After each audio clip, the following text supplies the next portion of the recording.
Okay, let me know when we are live.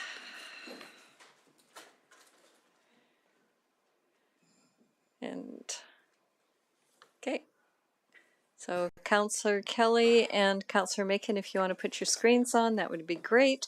We will resume the Tuesday, April 12th, regular council meeting. Councillor Kelly and Councillor Macon are joining us virtually. The rest of council is here in chambers. So welcome to everyone. So we will resume the meeting. And the first item of business is approval of the March 22nd, 2022 regular council meeting minutes. Like a motion, please. Councillor Abatoye. Just a second. Got to get you over there.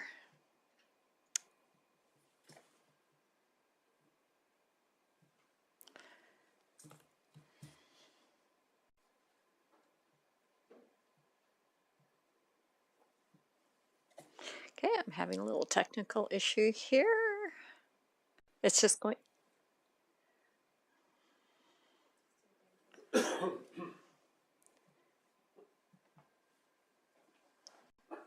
Okay, it's not letting me move her over. Oh, there it went. Went that time. Oh, that was you? Okay. Great. Okay. Thank you. So am I good? Okay. Yeah, you're good Okay, I'll now. make a motion that we approve the minutes of the March 2022 regular council meeting. Thank you. Are there any errors or omissions? Not seeing any. I will close the motion. Please cast your vote using your e-scribe.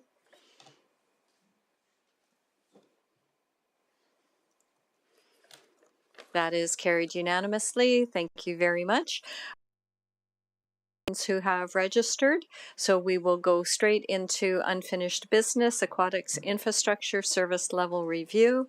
Brad Babiak, Heather Cowie, and Grant Schaefer will be presenting. So welcome.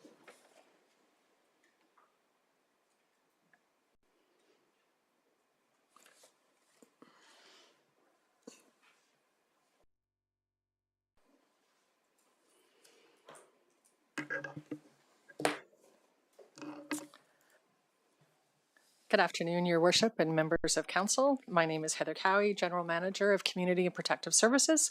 With me today is Brad Babiak, our Director of Culture and Recreation, on that side, sorry, and Grant Schaefer, Director of Fleet Facilities and Engineering. We are pleased to be here today to present our response to the Aquatic Notice of Motion and Council's feedback from the March 15th Committee of the Whole meeting for a decision on proceeding with the process to assess aquatic infrastructure and service levels in Fort Saskatchewan. As background, administration reviewed the notice of motion and feedback from Council at the Committee of the Whole meeting and offers the following path forward with anticipated costs, deliverables, and estimated timelines for a decision. The response is broken down into 3 sections: the current status of infrastructure life cycle of the harbour pool, including projected future costs to extend the life cycle of the facility, a determination of current service level needs within the community, and an analysis of the ability to meet those service levels at the current harbour pool, either through renovation or expansion, compared to the alternative of constructing a new pool at the DCC. As mentioned previously, each section, once complete, will be brought back to Council for review and options that can occur as a move forward, further information required, or end the process, or a combination of all 3. For Section 1, there were no changes from what was presented at Committee of the Whole, and this was about the building infrastructure assessment. For Section 2, this is about understanding the variety of indicators that collectively will build a draft service level for an aquatic program. Council recommended more detail be provided in discrete users, which we did, and is included in the revised report in your Council package. That was Section 2. Section 3, again, had no changes from what was presented at the March 15th Committee of the Whole, and this was about determining whether Harbour Pool or the DCC is best able to accommodate the aquatics program. Administration's recommendation is that Council approve the outlined aquatic infrastructure service level review process as Appendix A, as attached to the Council report dated April 12th, 2022. And that concludes my presentation. I'd be delighted to take questions. Okay, thank you. I will open it up for questions.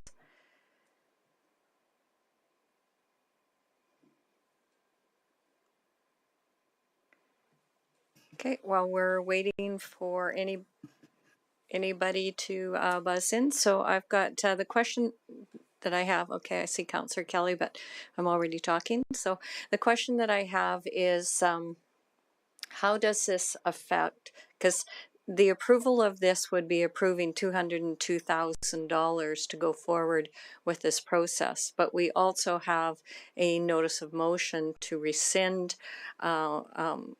a previous motion that would put the $300,000 back in place. So how does that affect this? I'll let Mr. Fleming address that, please. Yeah, to your worship, in theory, there's nothing preventing both of them from being approved and having the work undertaken. So I wouldn't recommend doing that. If there was a desire for both to go forward, I would come back to council with a revised project plan and budget. But in theory, there's nothing. I mean, the two debates are more or less independent, at least from a governance process perspective. Okay, so then I guess my next question is, because we're dealing with the notice of motion later, depending on where that falls out, if hypothetically that were to be approved, you would bring a new scope of project forward that may include portions? Yeah, through your worship, I think our intent, well, it depends. If this isn't approved and that is approved, then that means we're essentially restoring the motion that was approved by council back in December.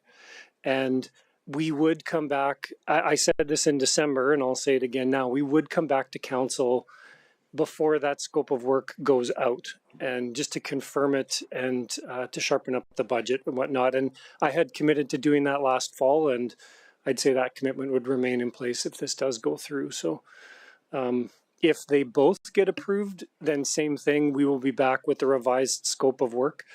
And we would essentially, what my recommendation to council would be is to put the two together and come up with the revised project scope. So I think either way, we would come back to council and get the scope verified and the budget as well.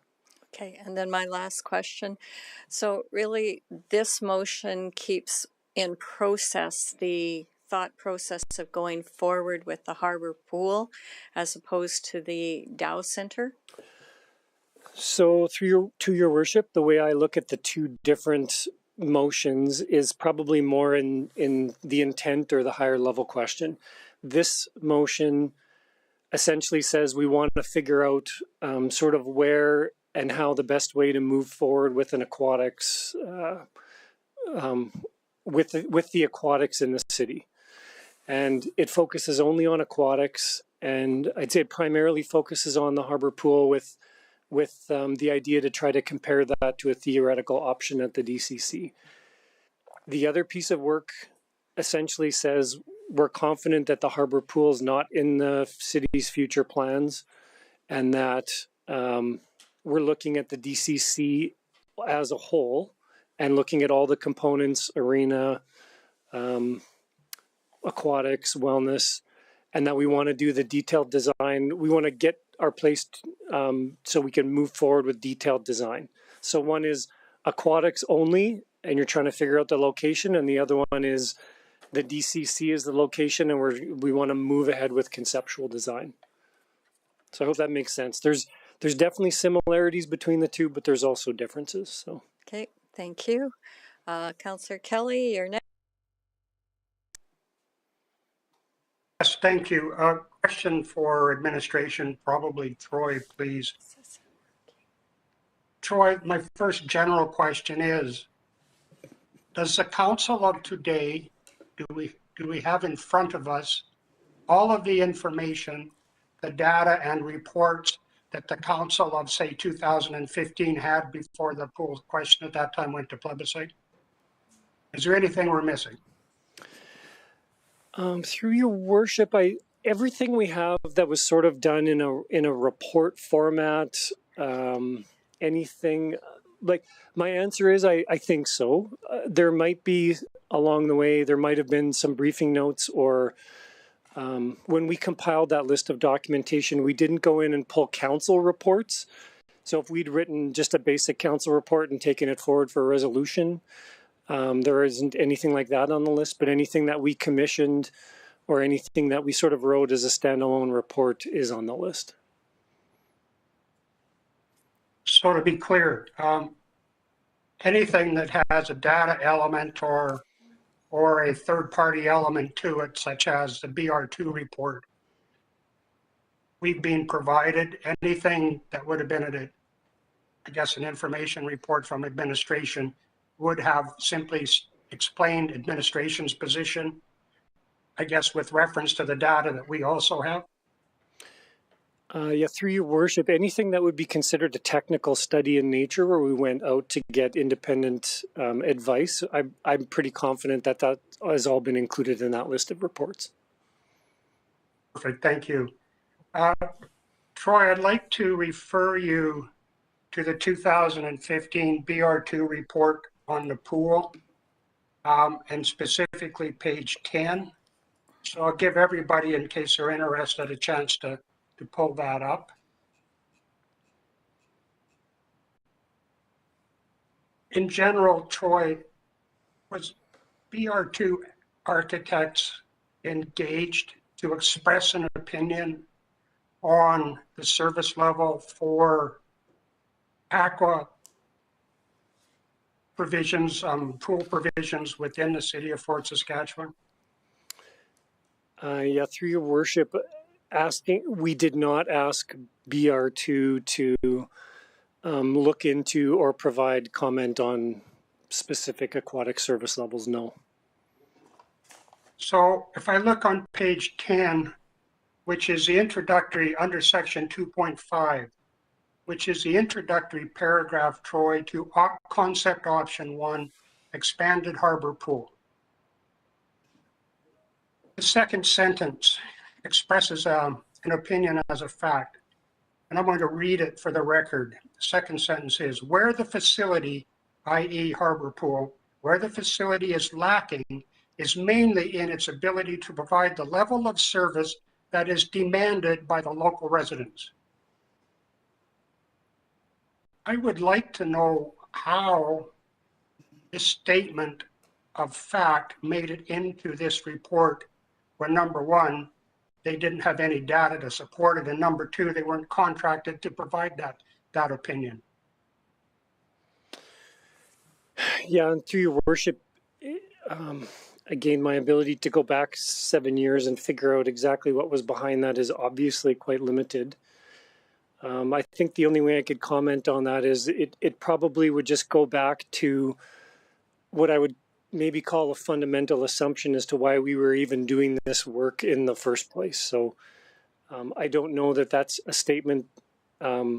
It's not a statement that's necessarily validated that is validated in this report, but it probably just feeds back to the reason why we've been having this conversation about aquatics for as long as we have and why we were looking at it then. So, Troy, where is the data to support the fundamental assumption that the harbor pool is not able to provide the service that is demanded by the local residents? Yeah, so through your worship, I don't think I have a single report or data point that I can provide to council that is the smoking gun that says, yeah, we are 100% deficient in aquatics facilities. Again, I would just go back to the sort of the underlying reasons as to why this conversation has been in front of us for as many years as it has. It's a combination of things like the wait lists that we get for our registration programs and the feedback that we get whenever we put an offering of lessons out there. The feedback that we get through community surveys and you know, just so I would say it's a combination of more of those things, but I don't know that you can classify those things as data per se.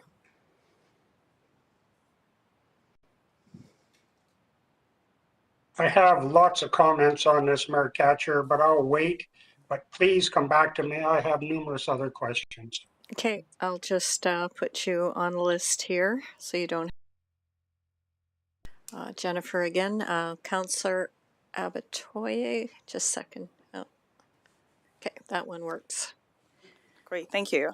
Just before you begin, Councillor Kelly, does the sound any better now? He had sent me a text saying it wasn't sounding right. Does it sound better now?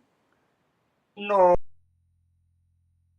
where you are sitting sounds tinny and with a slight echo. Okay, not sure what to do with that. I've mentioned it to Ledge Services. All right, we'll go ahead with Councillor Abatoye. Presentation. And my first question is actually around what Councillor Kelly asked, and I'm just going to confirm what has been said so far.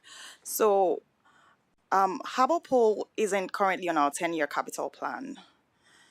And my question was going to be, so this was based on what assumptions, but I'm assuming the assumptions for taking that out of our 10-year capital plan was because of the wait list and feedback and from residents and community surveys, etc.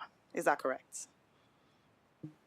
Through your worship to Councillor Abatoye, so can you just reframe that question, like why the Harbour Pool is not in the 10-year capital plan? Exactly, that's my question. My understanding, and I'll look to Mr. Fleming to help me with that one, I think we took the Harbour Pool off the 10-year capital plan when the notice, or the Councillor Blizzard's notice of motion came forward in December and wanted to go through this process. No, I didn't get that right. I will go to Mr. Fleming. Somebody's phone is going, that's not mine, right? No. So through your worship, the Harbour Pool was removed because the 10-year capital plan for a number of years, and I think for all of last term, the 10-year capital plan was showing as being what we at the time had called the two-pool strategy, which meant you would put another pool at the DCC, but you would try to keep the Harbour Pool as part of your mix and continue to maintain it and keep it going forward. Some of the things that changed that perspective for administration at least was we changed it in June of last year, and that was when we revised the 10-year capital plan. That was based on some of the public feedback that we got. Remember, we did an engagement process leading up to the 10-year capital plan revisions in June. And some of the feedback there sort of lent itself more to feedback from the public saying we wish the DCC was a little bit more of a multi-use type complex. It's also based on the fact that at the time we had the two-pool strategy, the city was growing. I think there was some years we were actually growing in the 4 and 5% range, and that's a pretty extreme level of population growth. The growth, I believe, has since tapered off. We'll do a municipal census next year to confirm that, but based on the federal census, our growth isn't what it was back in those years. And the other thing that happened too is the Harbour Pool has essentially aged 7 more years since we had come to those original conclusions. And the other thing too is I believe there would be some operating cost efficiencies to carry the operating costs for 2 pools. Depending obviously on what you build, you're likely better off just having operating costs related to 1 swimming pool. And so we were able to take some of the operating cost impact out of the 10-year capital plan by only showing the 1 aquatics facility. So I think those were some of the reasons, at least that I pulled from the notes that I found here. So it wasn't based on the structural issue, because all I've heard is things like, the survey feedback from residents and whatnot. So that wasn't taken out as a result of a structural issue with the pool. Through your worship, I would say not in large part. There's definitely structural. And when I say structural, I don't want to give the impression that like the roof or the walls or anything like that, but probably more in the physical orientation of the building itself. So those issues are there, and they do play into the decisions on these things a little bit. The fact that there are compromised sight lines, the deck height at some of the locations around the lanes is really high. You can't teach little kids swimming lessons in there. The zero depth entry, and the fact that you can't see around some of the corners when you're guarding the pool. We actually have to have more guards on deck to see around the sight lines than you would if it was sort of more of a flat square orientation. So those issues do play into it. I don't think they were a really big factor when we did that in June, but they're obviously there.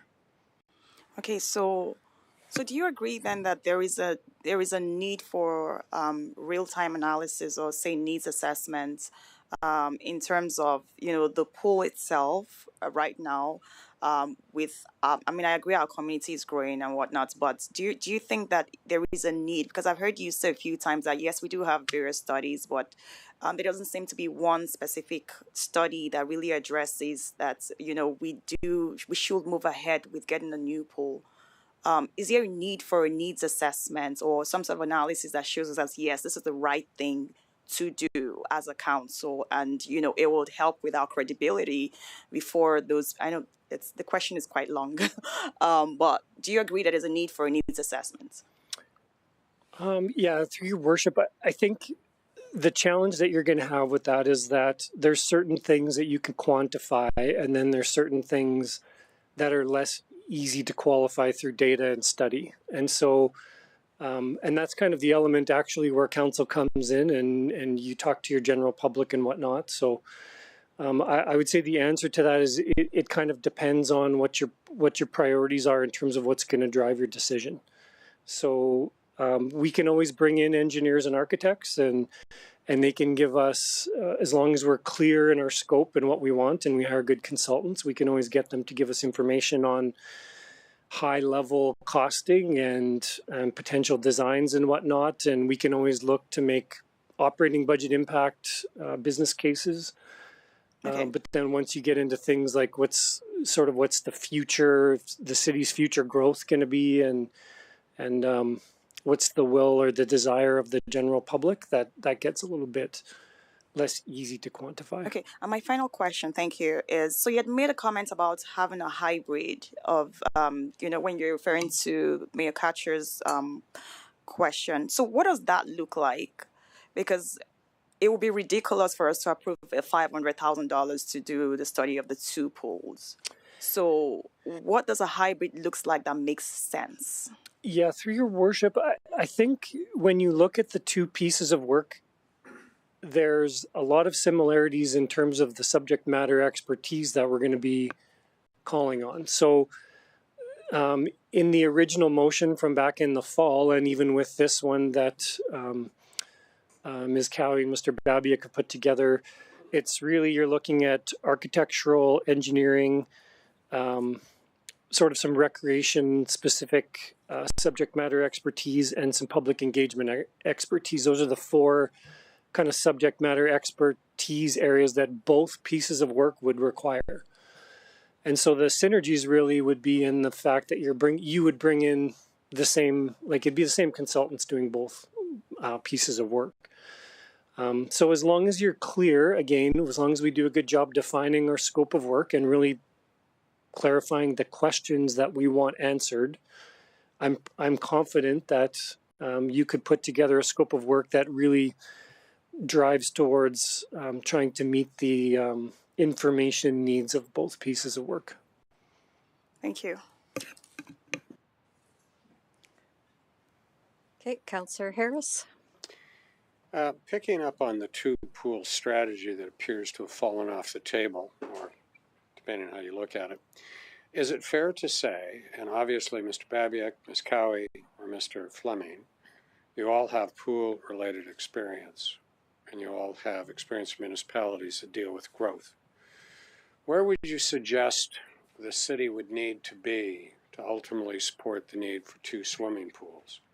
Because in my experience, municipal government, I would suggest that probably that sweet spot is somewhere in around 45,000 people. And I mean, if we look at Strathcona as an example of having 3 pools for a population in the urban service area of about 80,000, they have 3, and I think they're probably challenged to deal with supporting 3. But where would you suggest the sweet spot is? Because if I look at, and what I'm trying to understand is, yeah, it would be great to build a new pool at the Dow. The question is, I don't think we can afford it now, but what do we do with Harbour Pool in the meantime if the notice of motion later in the meeting passes and we revert away from doing any study on the Harbour Pool? Because I think at some point in time, and what I'm looking for is, what's the sweet spot? Because we're going to end up needing 2 pools at some point in time, but not now. We can't afford it. We can't afford to build a new one. Okay, we'll let him answer the question. So where's that? I am not finished. Where's the sweet spot in terms of population of needing 2 pools? Yeah, and so through your worship, I will, and I'm sure I'm not trying to avoid the question, but just some sort of preamble leading into it. When we did this work back in 2014 and 15 and 16, and we had the BR2 work done, I think the biggest realization, because we were sort of pursuing that question, is, for a community our size, does it make sense to have a 2-pool strategy?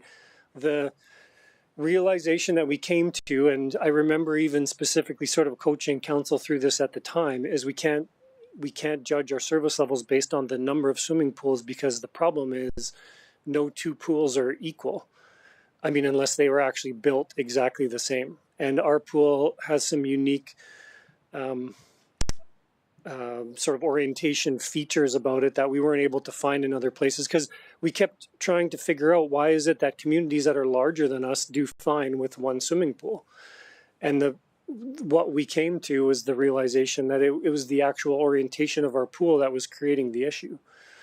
So if you look at the 10-year capital plan right now, the way it sits is it doesn't suggest that we need 2 pools. It would agree with your statement that we only need 1 swimming pool.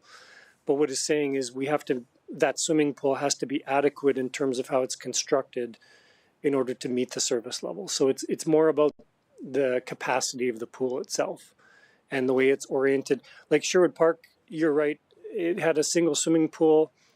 I want to say it started to get really tight for them around 50,000 people-ish, although I'd have to really go back and look at that. But it has you're talking about 2 pretty large square swimming pools, also with the kids' teach pool off to the side there. So it's actually got 3 tanks that are, they're square, they're easy to guard, and there's a lot of flexibility with your programming. So the answer of how many pools, it depends on the pools. Well, then I pose that as a rhetorical question for all council to consider in relation to how we're going to vote moving forward. So my second question is, why did we spend $1.5 million or thereabouts on upgrading Harbour Pool to put a universal change room in? Obviously I read the studies that talked about, back in 2008, whenever it was, talked about things that were necessary. But we just put 7 figures into that building. And we'd probably be walking away from it very quickly if we end up building a pool at the DCC. Is that a fair assessment? It's a waste of money, in other words? Yeah, through your worship, when we approved the original amount of money for the Harbour Pool change rooms, that was with 2 councils ago. My recollection at the time was that, I think that was back at a time when we thought the Harbour Pool was going to be around for a while. The reason why we continued to move forward with the project last term is because the plebiscite had just not passed, and we had realized that the Harbour Pool is going to be with us for a while longer. I think part of the thing we have to consider is how badly we needed that space in the pool. From a diversity and inclusion perspective, we were failing badly, and having rooms for people with special needs and rooms for different types of populations. We made the decision to move forward with the investment anyway. And I would say that even in the most optimistic scenario, I would be surprised if we had a new swimming pool, even if we decided today to move forward and start chugging along to get a new swimming pool built, you could be looking at 6 years before anyone's swimming in it. And if you take the 4 years we've already had those change rooms, you'll probably get a decade's worth of use out of them, regardless of what happens. So picking up on that, so with that statement being made, regardless of what council decides to do today and move ahead, and ultimately makes another vote relative to a significant debenture, we're going to have Harbour Pool for 6, 8, 10 years, in your opinion? Yeah, through your worship, with Mr. Schaefer's help, we've tried to sit around based on our past learnings of telling council how quickly things are going to be built and then having them never get built on time. That's not a Fort Saskatchewan thing, by the way. That's seems like that happens everywhere. If we spent, say, another year doing one of, let's assume for a minute we go forward with the motion that was approved last fall, and that process could take a year with some contingency built in. That could be a year. And then you spend 2 years doing detailed design, and then you spend 2-3 years doing construction. That's 6 years from now that you have where people are actually swimming in the new swimming pool. So. And I asked that question because I thought it was important to ensure that we get that on the record relative to the timeline that it takes. So thank you for that clarification. Okay. Thank you. Councillor Noyan. Yeah, thank you. I'll hopefully ask a straightforward question. Is your mic on? I pressed the button. Oh, press it again. It was blinking at me. So I make you live. Okay, go ahead. Okay, we're live now. Thanks.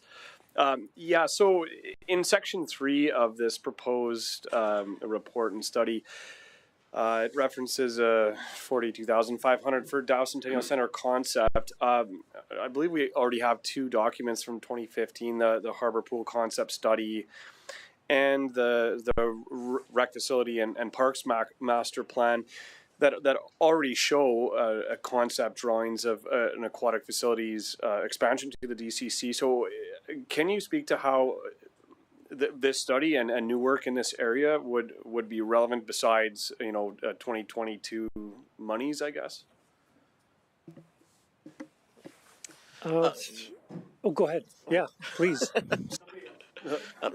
Your Worship, the Councillor Noyan, I think the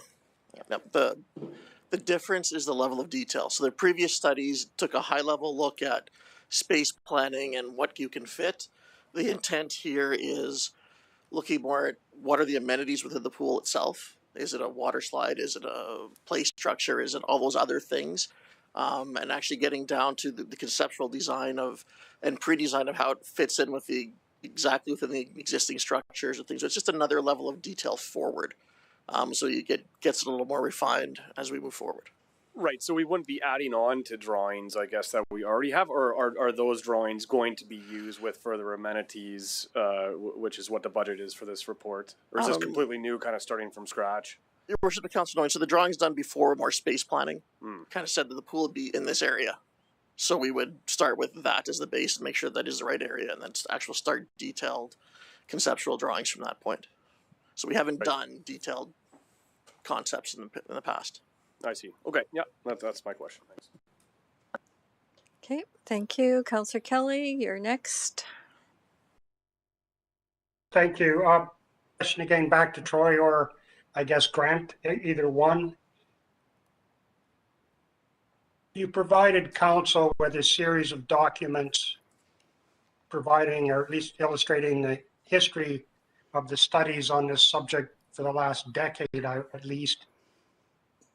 Is there any particular document, because I've read them, any of those documents that suggest in any way, shape, or form that the existing structure is not a suitable candidate for expansion and renovation?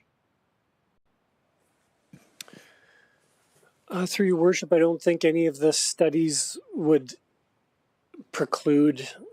give information that would preclude an expansion in any way, shape, or form. I don't think, I think it's mentioned in a few of them where there might be difficulties, but I don't think there's anything that rules out the Harbour Pool as being able to expand. Thank you, Troy.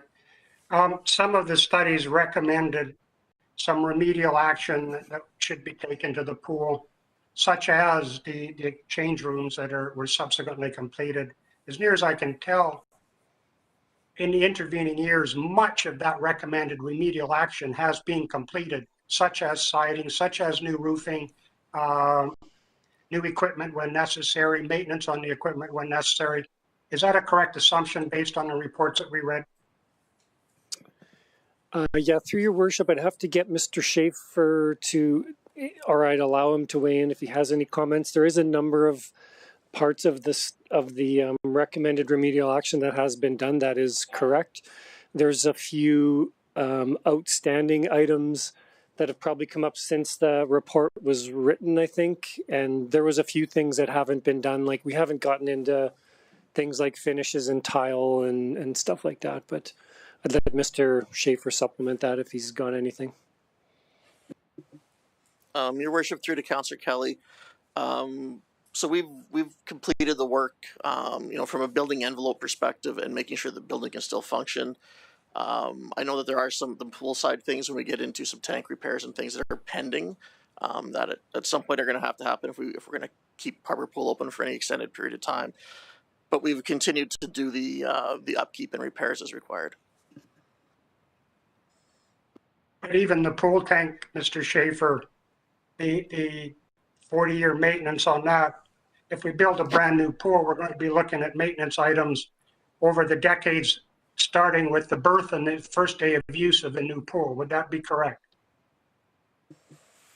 Your worship, to Councillor Kelly, we would be setting up on a new facility, and as we do with all our facilities, setting up reserve contributions so that we have the money available for those life cycle repairs and maintenance items that come up throughout the life of the pool.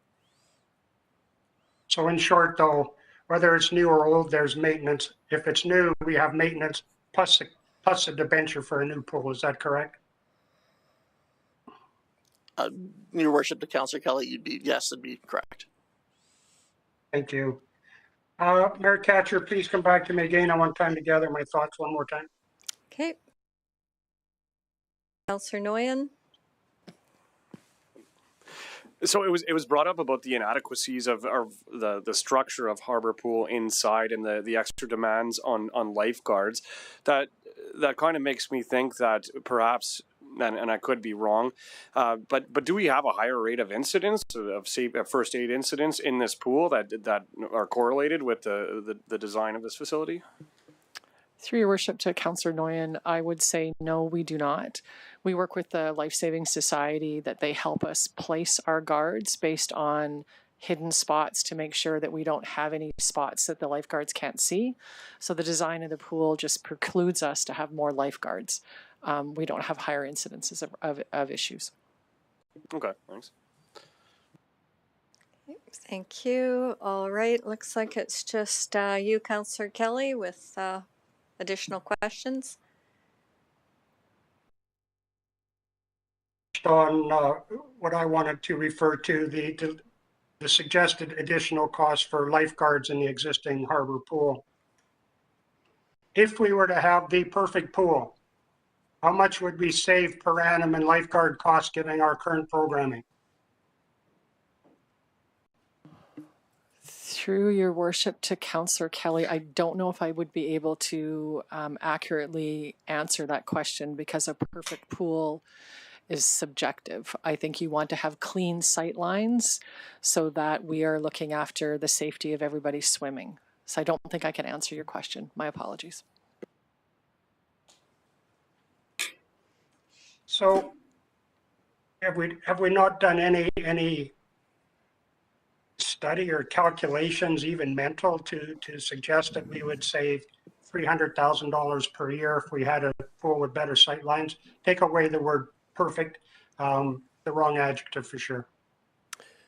I think, through your worship, so just to, I'll oversimplify it to try to answer the question, and there's probably going to be pool people listening to this that'll cringe, but just in the simplest sense, take an example of a morning swim where you might only have a couple people swimming lanes.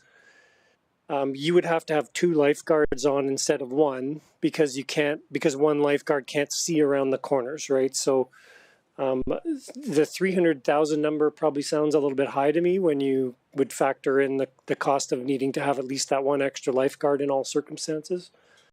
So I don't know if that gives you at least some sense of magnitude. Yeah, it does, Troy. It's what I expected. The magnitude nowhere justifies considering a new pool. One further line of questions, and it still refers to the BR2 report from 2015. When I first read the report, I thought it odd that all the concepts had essentially the same cost. And it wasn't until I looked deeper that in fact the proposal for the DCC site was had a 20% smaller footprint and a much higher per square meter cost than the other 2 alternatives. So how do you rationalize the trade-off in footprint for the same cost? And let's assume our population grows to 45,000 as we expect in the next 20 years. How does that smaller footprint work with a higher per meter cost when we look at that as an option today? Councillor Kelly, I'm not sure. I might need you to reframe the question. I know back in the day there was 3 options that were sort of the live ones. There was expand the harbor pool was number 1. Keep the harbor pool and build a smaller pool at the DCC was number 2. Like a new pool but a smaller footprint pool. And then number 3 was build a bigger footprint swimming pool at the DCC. I can rephrase, Troy, as Sure. I wasn't clear. I agree. So option 1 and 2 in the report, 1 being add on to harbor, option 2 being dual pool, maintain harbor with a smaller facility at DCC. Both of those options had a combined footprint estimated at around 6,171 square meters. The standalone close harbor, build at Dow had a suggested footprint of 6,652 meters, approximately 20% smaller, and a per meter cost approximately 20% higher. So given that the proposed footprint for the Dow is smaller, and we're looking at a rather significant, we're building for a significant population increase. How does that rationalize itself going out 20 years?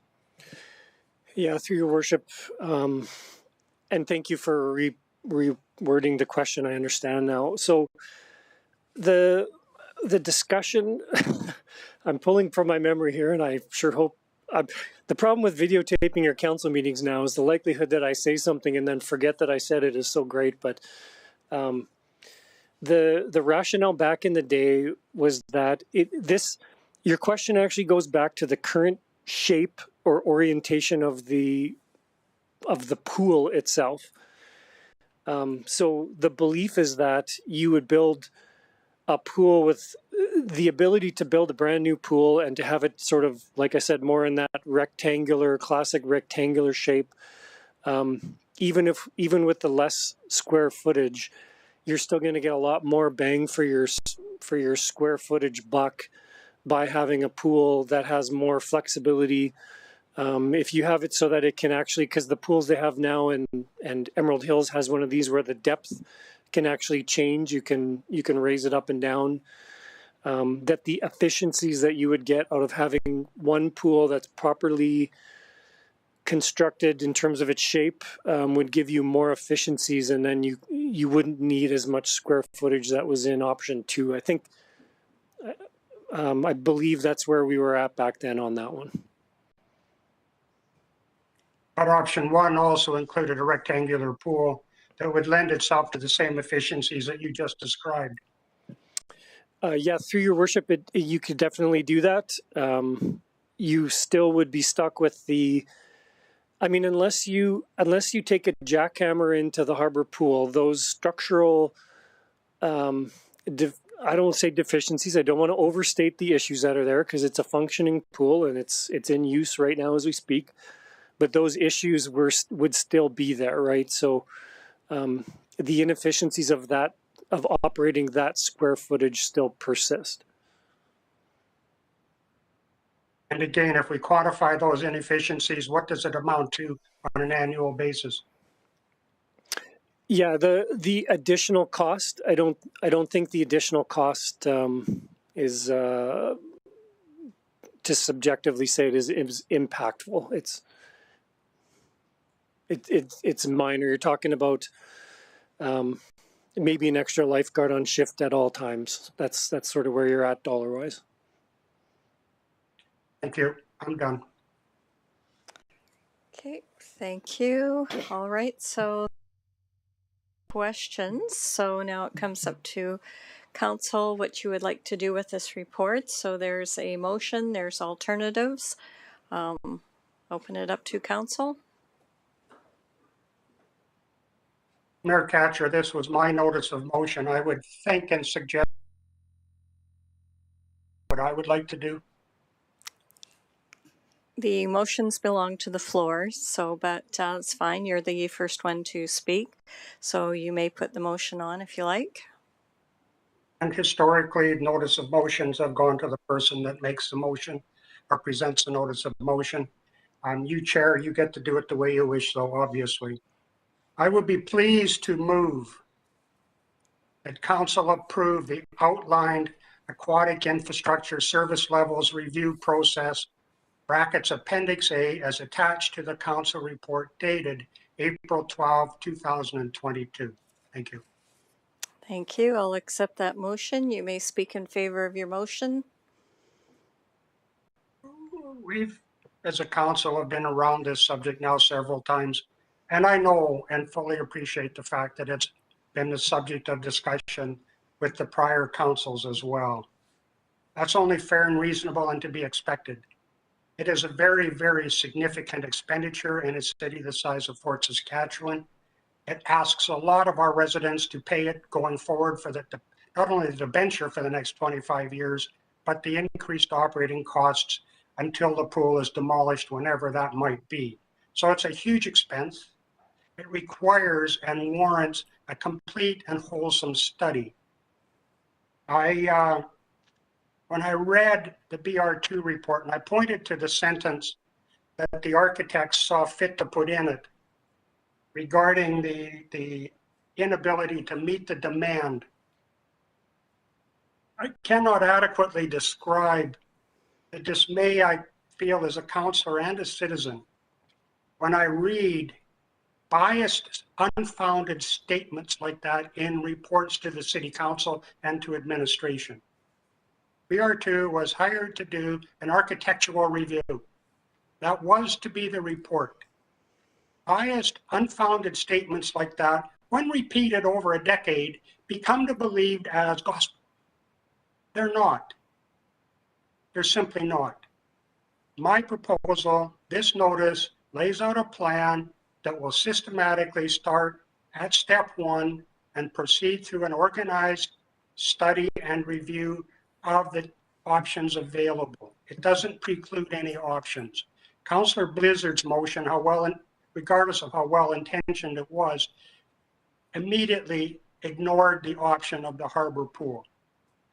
There is not one study in the hands of this council that says other than the harbor pool is a legitimate option for expansion. And there is not one study that says it should be demolished within the next 5 or 6 years. Those studies don't exist. What we have is a whole bunch of opinion that is formulated and that passed through generations almost on how we would like to have a new pool. And I get it. If I worked at the pool, I would like to have a new pool. If I swam in the pool, I would like to have a new pool. We don't have the data yet that tells council what the actual users, discrete users of the pool are. I remain concerned with that, actually more than concerned. this council, at least the prior council, I should say, not this council, but the prior council did express its concern over the lack of data when it came time to make significant decisions such as this. I would hope that once and for all, that discussion on data gets put aside when we get this report done and we figure out how to generate data, not only for the operations, city operations and use of administration, but for the use of council when we're asked to make difficult decisions such as this one. This is a huge decision. We need to approach it in an organized, business-like fashion. If you look at the proposal in front of you, there's numerous step-off points. In fact, the proposal itemizes those points. A report will be brought back to council. Council can weigh the evidence at that time, change course, or in fact, back up. So we're not wasting the money, not at all. We're talking about demolishing a very valuable asset for the, as some councillors have suggested, for an extra $200,000 in study costs. And I refute that statement or that assumption as well. Of the 200,000 approximately in this proposal, only about 100 or 120 are focused on the existing harbor pool. Then we start moving to what our options are outside of the harbor pool, and that is also part of this proposal. I welcome the comments and the discussion. I'll hand over the mic at this particular juncture. Just remind everybody, this is an attempt to organize an approach that starts at square one. We don't make a leap of faith based on some assumptions and perhaps erroneous comments in an architectural report that should not have been there in the first place. Thank you. Okay, thank you. So the motion is accepted. It has been spoken in favor. It's now open for discussion and debate. Give people a second. Councillor Avatoye. I would actually like to propose an amending motion.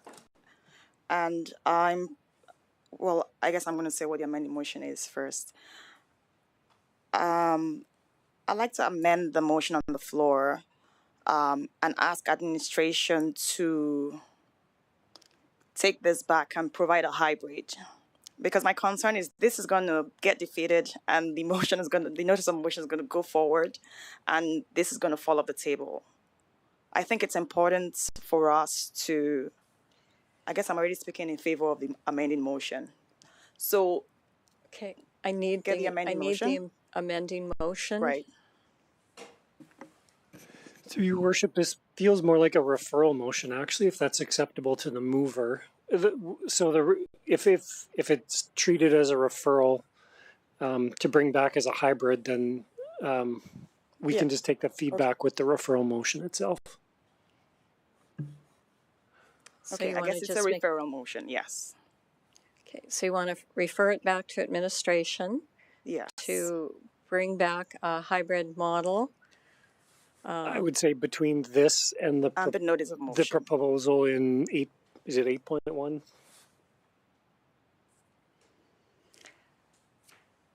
And you'll need a time frame on that?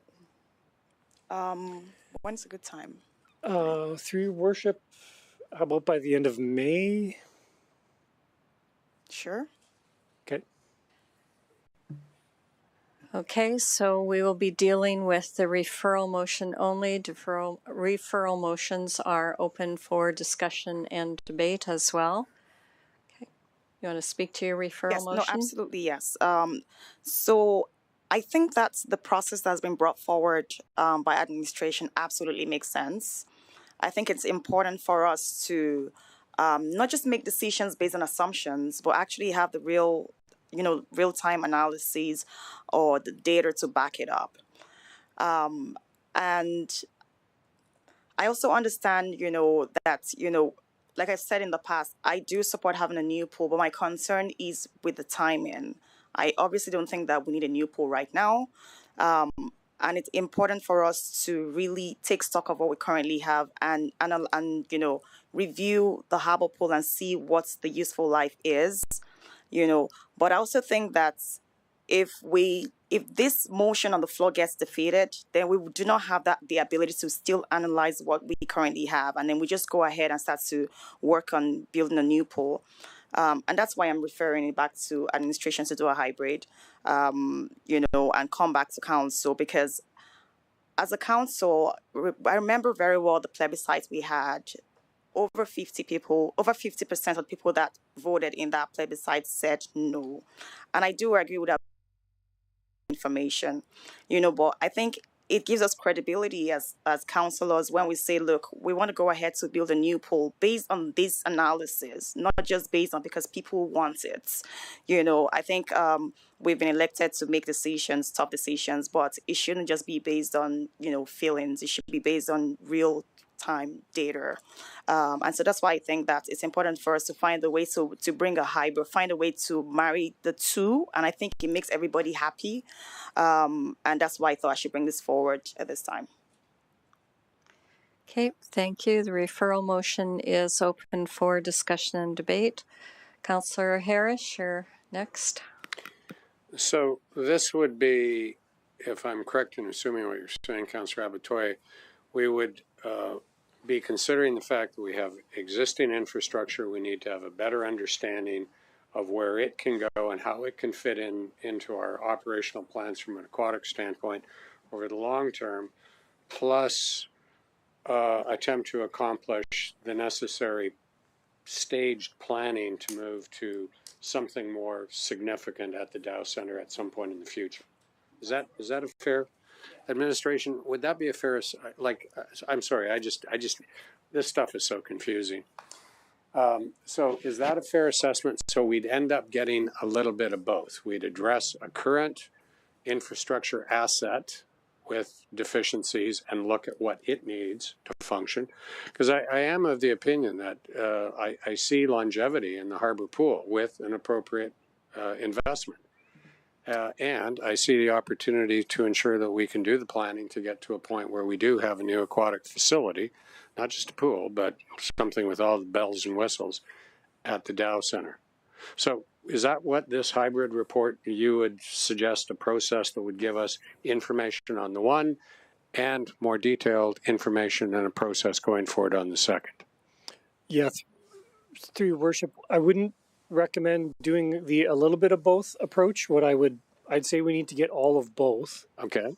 And I think the way you described it would be accurate. I think it's trying to understand what the current and future potential is of the harbor pool, but also starting to move forward with the conceptual design process at the DCC. And so it shouldn't derail the timeline of the motion that came in the fall, and it'll still give you a bit of that check-in with the desire for more data at the harbor pool. Well, on that basis, I think if that's the intent, and that's ultimately what council will receive, I think we all will get something out of it to achieve what we need to achieve, and we would be making a prudent planning decision relative to an existing asset. And I did hear earlier that there's a good chance that existing asset is going to be operational for at least another 8, possibly more years. So on that basis, I think that's a prudent thing. And I think we would all be serving our residents well if we ensure that we do that level of analysis. Thank you. Okay, thank you. I have Councillor Macon next. Can you hear me okay? Yep, we can. Okay, thank you. So I would support the referral motion. I do think that it is the missing piece in the big picture. I was frustrated when it was rescinded before. I was only, half comfortable with the way that this motion was going forward. So I do think that this provides a more full picture of what we need to make a big decision, because we're not, knowing more conceptually about an arena, about a pool at the DCC will really ensure that we are putting our dollars in the right place, because we only have so many dollars. And I really think that it is important to see all of this to make this decision. So I actually am I'm happy this referral motion came forward from Councillor Abatoye, and I really think that this is the full picture. So that's it. Thanks. Okay, thank you. Councillor Blizzard. So just a question on the referral. So is this referring both? The other one coming back still after? I mean, I guess you're talking about this one now, but it kind of encompasses both.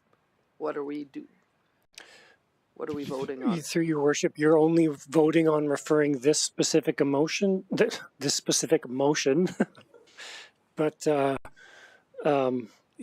council would have to decide what it wants to do with the other one when its turn comes up at the end of the meeting. One option could be that Councillor Nguyen could withdraw it, or else council could look at tabling or referring or just voting on it. Okay, thank you. Okay. Thank you. Councillor Kelly. Thank you. If it gives council more comfort, I can certainly support the referral. I understand, and certainly understand the council in general, and with respect, Councillor Macon's comments about being uncertain or apprehensive regarding this particular motion that I put forward. I would suggest that it's a good thing that I did. Councillor Blizzard's motion requiring a $300,000 expenditure and a leap of faith was made during a budget process with no notice of motion and no input from administration. So I think we're moving forward. I think we're moving forward exactly the way that a council should, in fits and starts, and we talk about it and we come up with a better plan and we move forward with the better plan. This makes sense. I'm happy with it. Let's see what happens. Do we need to revisit Councillor Blizzard's motion? No, I think, quite frankly, that the referral motion is very clear. Build out the package and bring it back to council again. And I don't know what adding the original motion from the budget has to do with that. We're ahead of the game on that one. First, we have to start at square one. And I assume, and I'm going to ask Mr. Fleming one more time, that if this is referred, Mr. Fleming, and the proposal that you bring back or that administration brings back will in fact suggest that we start at step one, or at least have a wholesome review of the harbor pool and the options that are available with it. Yeah, through worship, I think what we will try and do is to keep all of the components of both pieces of work. We haven't done the detailed work on the motion from the fall, like we have with this one. So what I think we can do is kind of build on what we've got for this motion and try to put them together to get everything out of both of them. The reason I say that is I don't think it's worth council's time or money to do more conceptual level. Like, I think we got to get all of this so that a decision can be made and the community can move forward.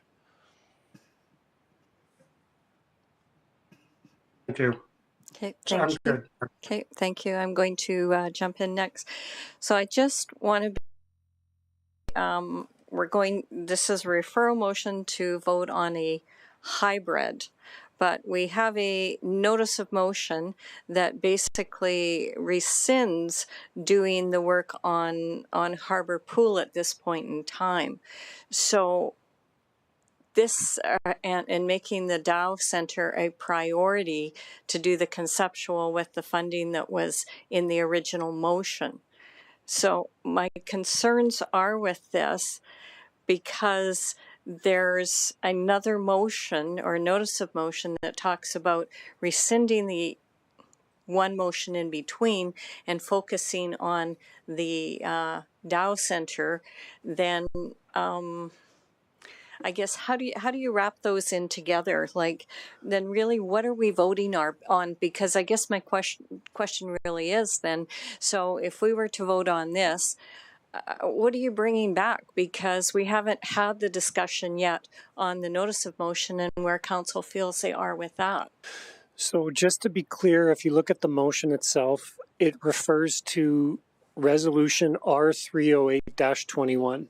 So what the motion is saying is come back with a hybrid of the plan that we've brought forward tonight and the intent of the motion that was passed back in I think it was actually November, and bring back a whole new thing. So this isn't saying a hybrid that includes the notice of motion later today. It actually talks about a hybrid of the study from the intent from before and the intent from tonight. I hope that makes sense, but.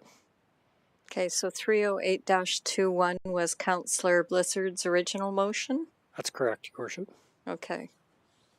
Okay. Okay, I'll ponder on that for a moment. Thank you. Councillor Nguyen?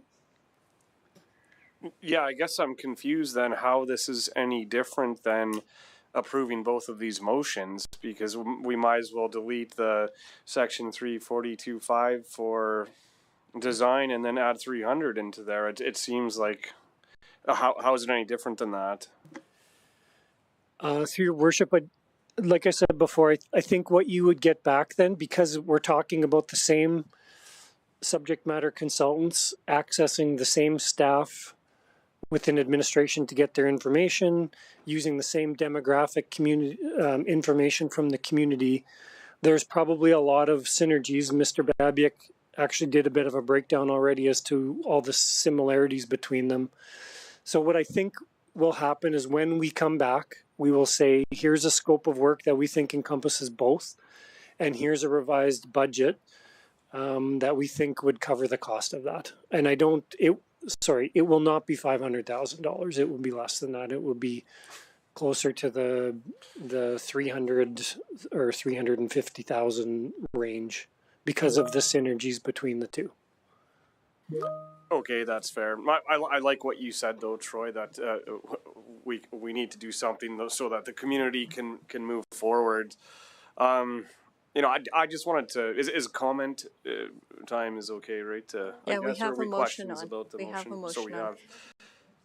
It's on the referral motion. Right. So I keep hearing about the time frame of the pool, and if we're going to be starting this today kind of thing. And we have discussed already that, even if we did get the gears moving to build an addition to the DCC, for example, that it might be 6 to 8 years out, maybe 8 to 10 years out, when we have that longevity from the harbor pool. So what I think it's good for us to be careful when we're talking about timelines and not giving our public the sense that this is something that is absolutely going to start and a significant capital allocation is going to happen this year or next year, because that might be a few years away as well.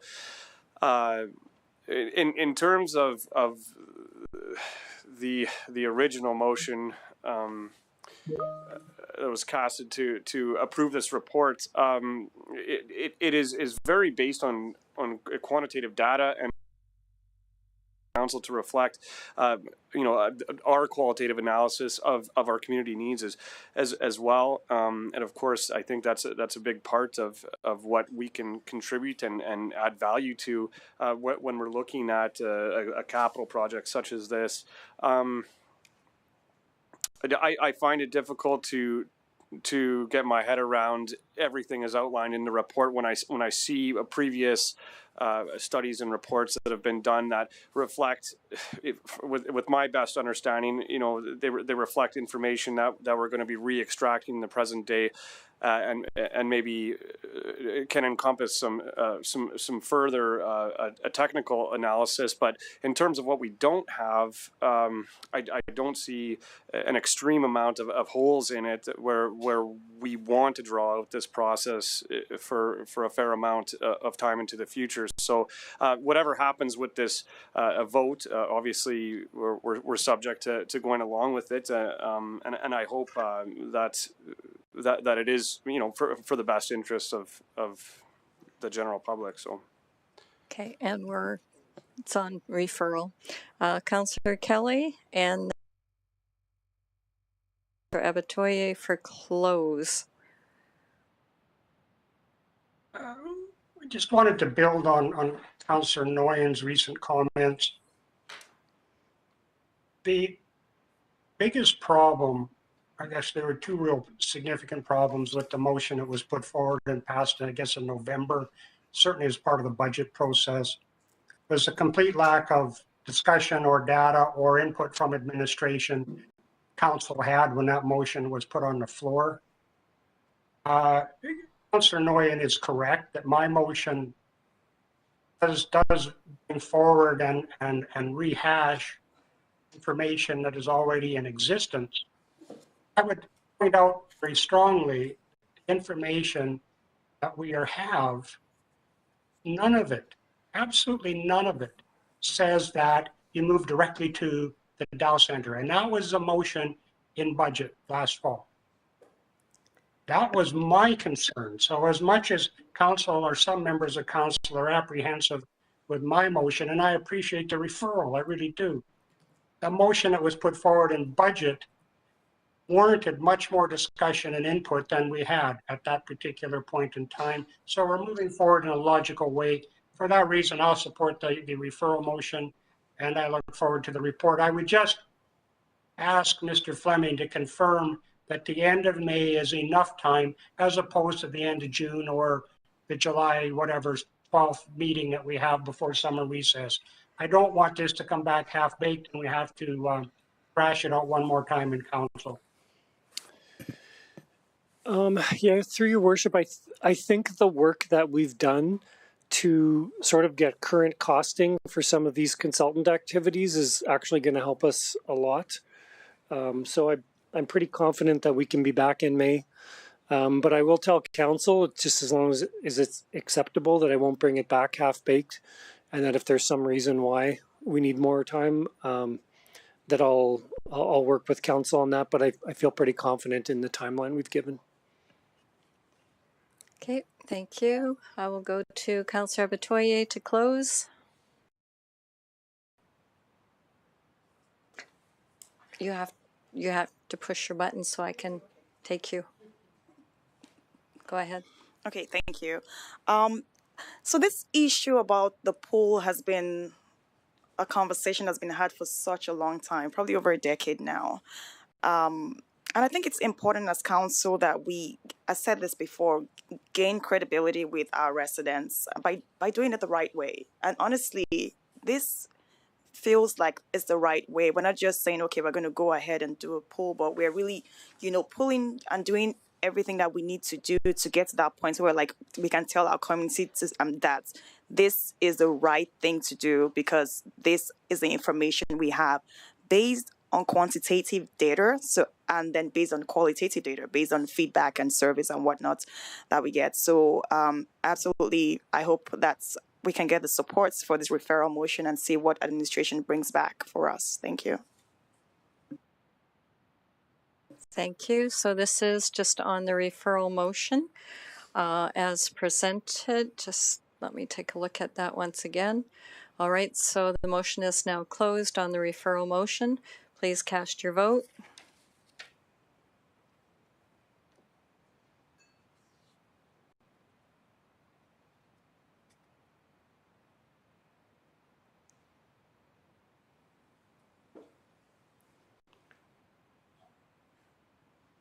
Motion is carried 6-1. I have been asked for a quick break, so we'll 3:13, so we'll take a 7-minute break to 3:20. We stand in recess.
Okay, we will resume. I think everybody's back.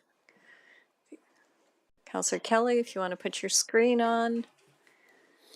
All right, great, thank you. So we will move on to item 6.1, alternative water supply functional planning study funding request. Bradley McDonald and Grant Schaefer presenting. Welcome. Yes, good afternoon, Your Worship and Council. I'm Brad McDonald, Manager for Infrastructure Strategy, and with me today is Grant Schaefer, Director of Fleet Facilities and Engineering. So over the past 2 years, we've conducted 2 different feasibility studies to look at the possibility of obtaining water from EPCOR directly. These are high-level studies that provide an overview of physical constraints and technical practicality. They did provide cost estimates, but these are based on very high-level assumptions. The next step in moving toward a possible water transmission line would be a functional planning study. This study is the first step in design. It would expand beyond the desktop study done during the functional review, and this would include field assessments such as environmental studies and geotechnical. Through the functional planning study, a preferred alignment would be selected based on a thorough analysis, and the functional planning study would advance the design to about 20%, which would provide a class 4 or better cost estimate, which would then provide us the sufficient information to do a proper economic analysis.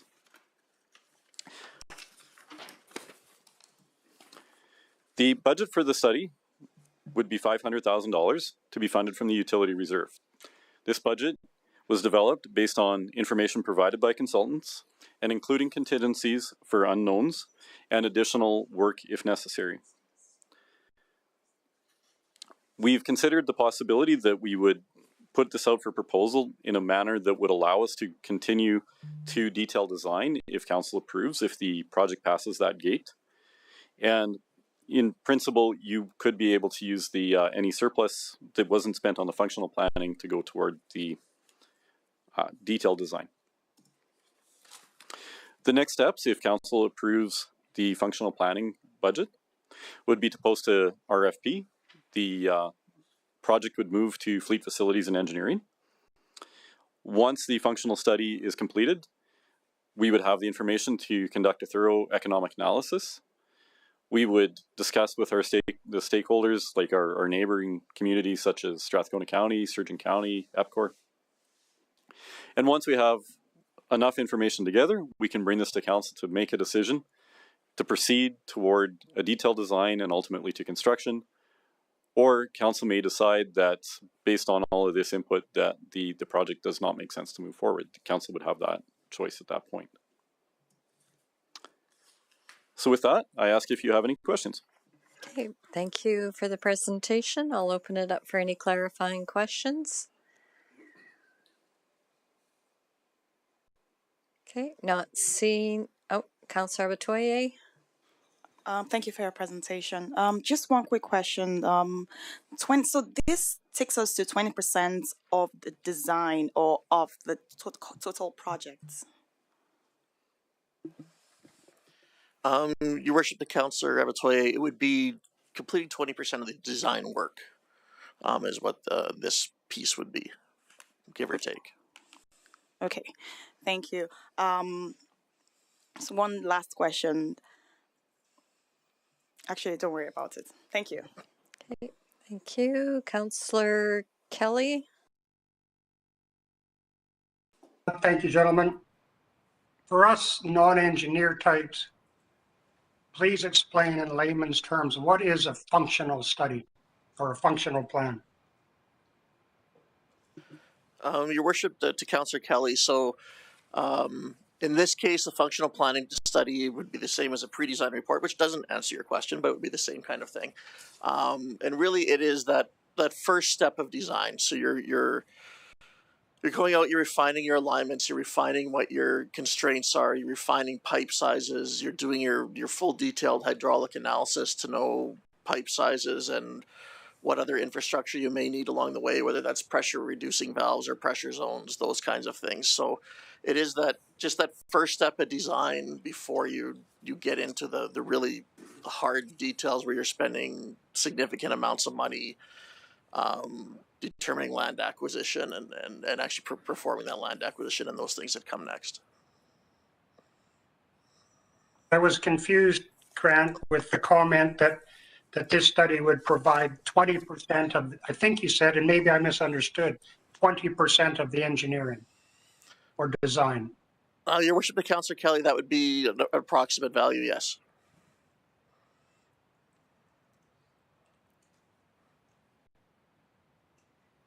I'm struggling there, Grant.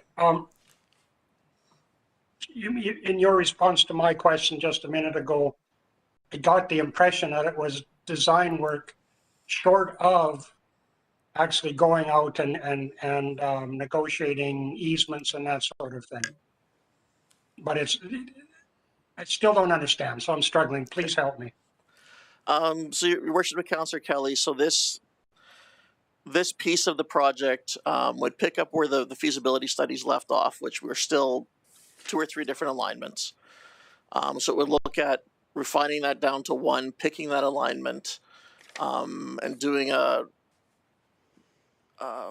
physical look, not just a desktop look, but physical look at that alignment to see what constraints are along that alignment. We would start looking at geotechnical, and you'd start looking at pipe sizing to make sure that you understood the full scope of what you're going to be designing.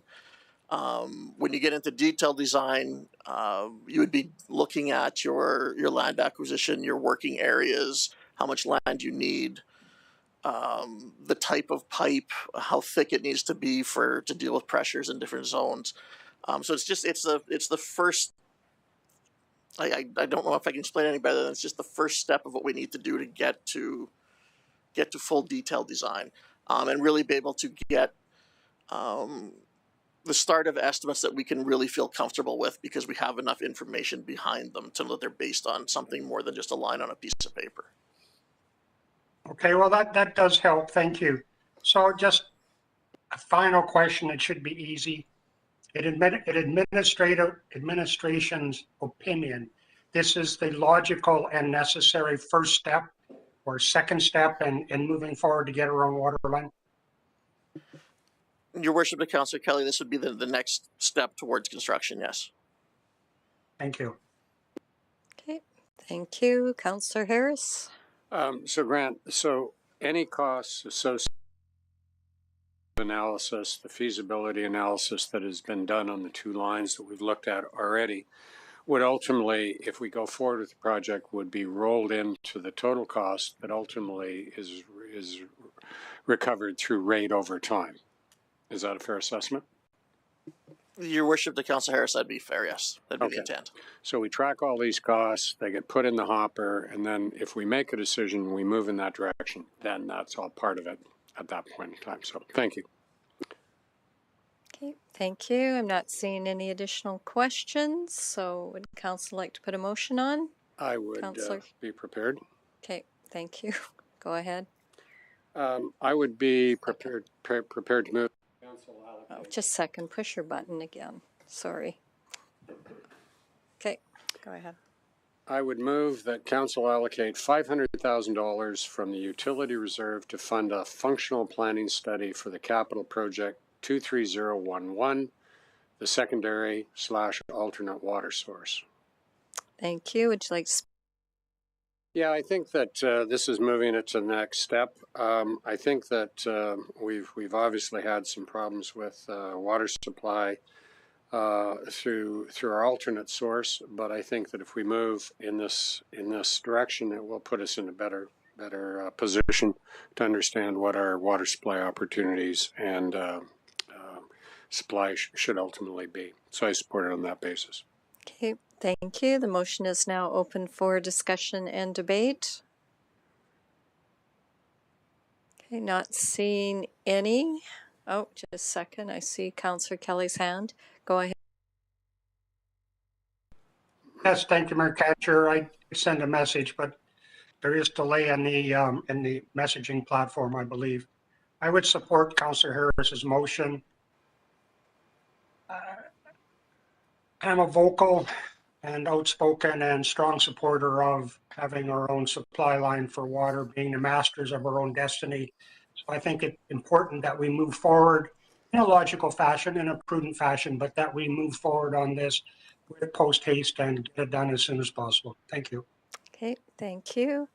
Is there any debate on this? Pause. Not seeing any. Councillor Harris, anything on close? Nothing on close. Thank you. The motion is now closed. Please cast your vote.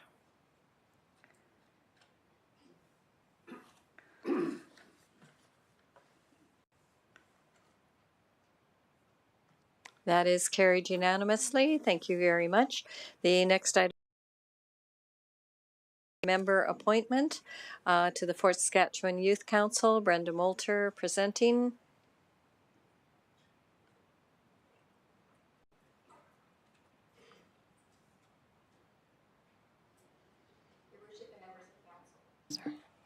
Your Worship and members of Council, tonight I'm putting forward a name for recommending Mackenzie Duncan for appointment to the Youth Council for the balance of a 2-year term commencing April 13th and expiring December 31st, 2023.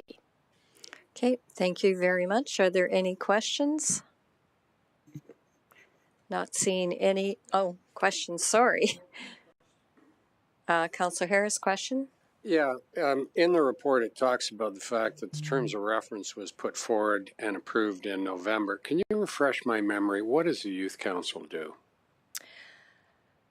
Your Worship, to Councillor Harris, they are a council committee made up of youth who review issues that are in the community, who have that opportunity to liaise with council just to keep that open communication.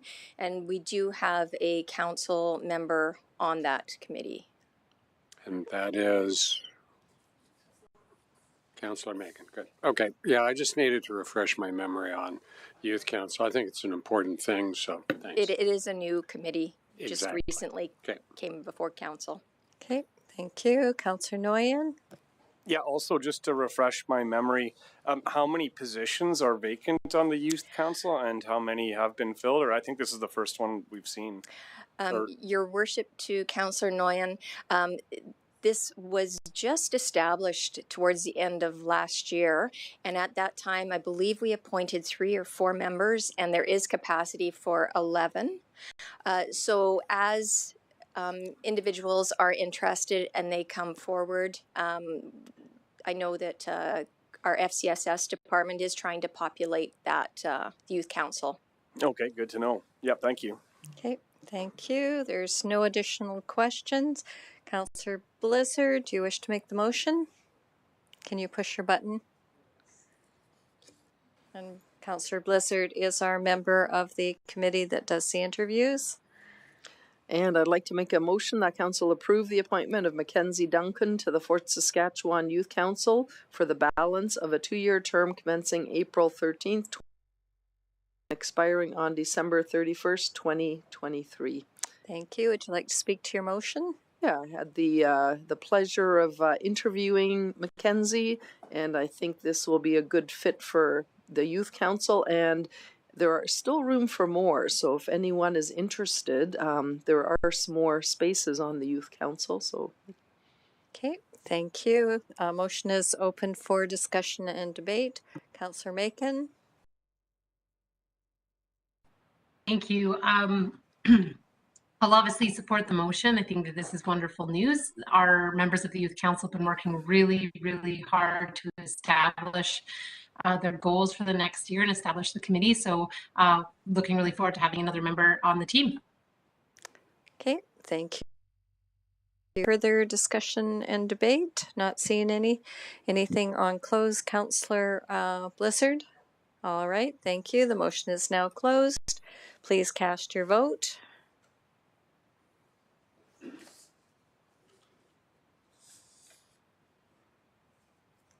That is carried unanimously. Thank you very much.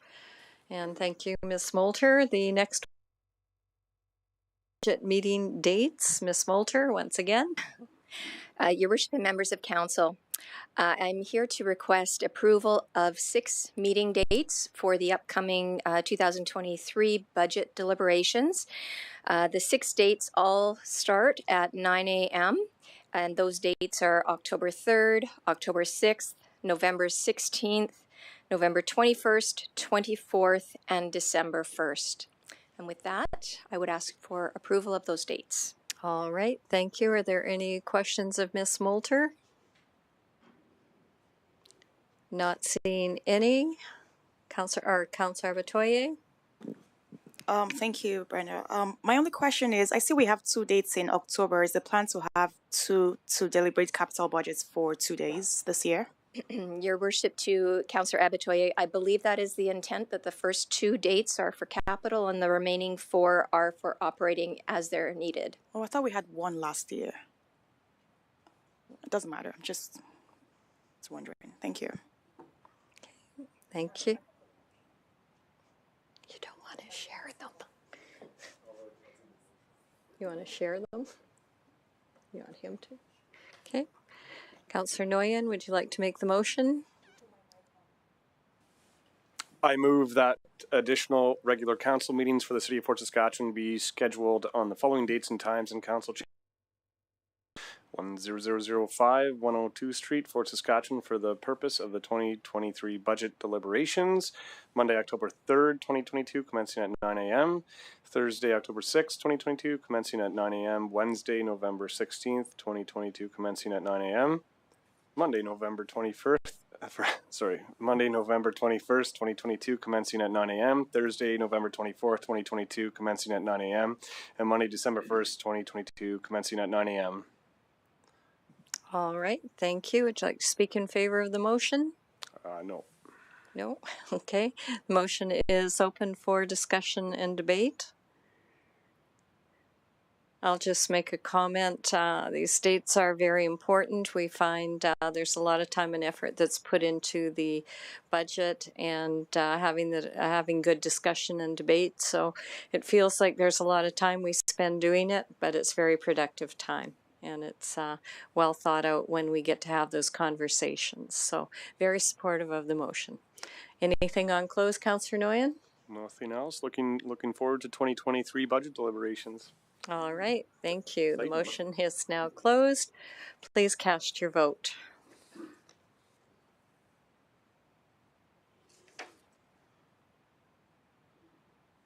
That is carried unanimously. Thank you.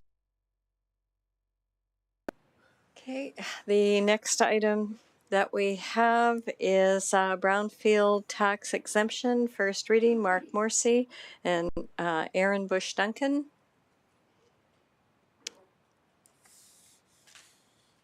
Thank you. You can hear me fine? Yep. Great. I will share my screen and we'll get started.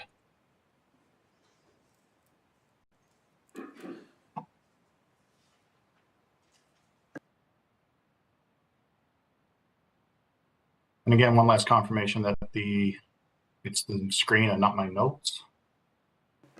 We can see the screen and probably your notes. It says next slide on the right hand side. Try Just this a second. again. Let me look at the live. Okay, we see you. Go ahead and put yours back on again.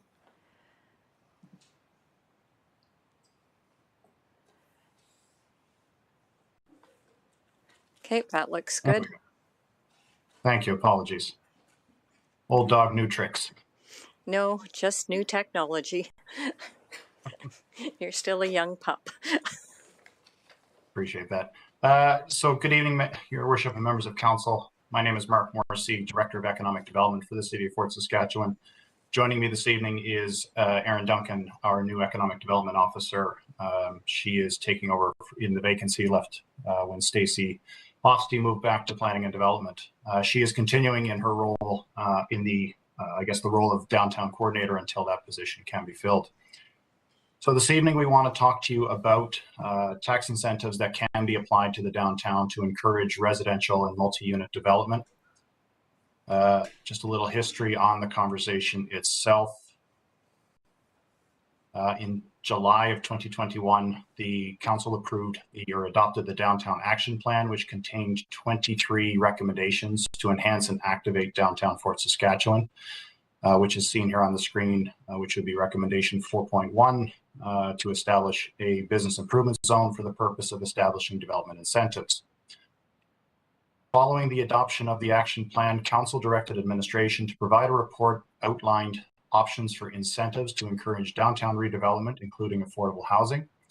This report was provided to council in December of 2021, which outlined a number of options that were available to the city itself. And these were based on a legal opinion that administration sought from the city's legal team at Brownlee LLP. And what that legal opinion identified were there was actually a limited number of options within the Municipal Government Act with respect to incentives. They did note that tax incentives for residential development are only permissible under very certain circumstances. So in order to achieve the outcome that council was seeking, the city would need to implement two separate incentive programs, which we'll be talking about this evening. Both of those are the Brownfield Tax Incentives and a series of development grants. We will discuss the development grants at a later date. Tonight, we are only focusing on Brownfield Tax Incentives. And as why we're only focusing on one will be a little more clear shortly. So in terms of what are Brownfield Tax Incentives, the Municipal Government Act provides the city with a fair degree of flexibility to provide tax incentives for development and redevelopment. It is one of the only tools where multifamily and multi-unit residential development can be eligible for tax-based incentives. They can abate or exempt up to 100% of taxes for a defined period of time, which council does define. And we do have the ability to include eligibility requirements, such as a specific type of development, minimum number of units, certain capital costs, etc. To enact these incentives, it does require a bylaw, and this bylaw must identify the sites as well as the tax years for which the incentives are eligible, as well as any obligations, conditions, or criteria that the city wants to attach. And so looking at the Municipal Government Act and the relevant sections, this administration did a thorough review of the properties in the downtown that would meet the eligibility criteria, and we identified 10, including the Fort Station Mall site, which is our largest site in the downtown for development. So just as I guess a bit of a history or a background on why Brownfield incentives. So Brownfield incentives under the Municipal Government Act, and specifically within section 364, have a number of specific criteria in order to be eligible as a quote unquote brownfield site. And these the property or the development must meet all three. It can't just meet one of them.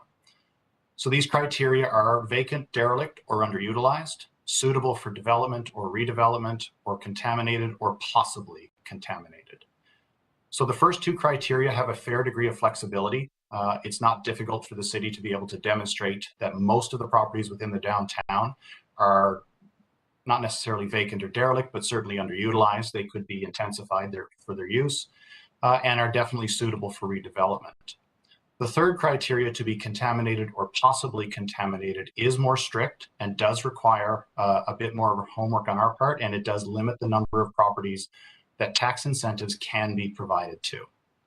So I do want to talk a little bit about contaminated or possibly contaminated sites and what that definition means.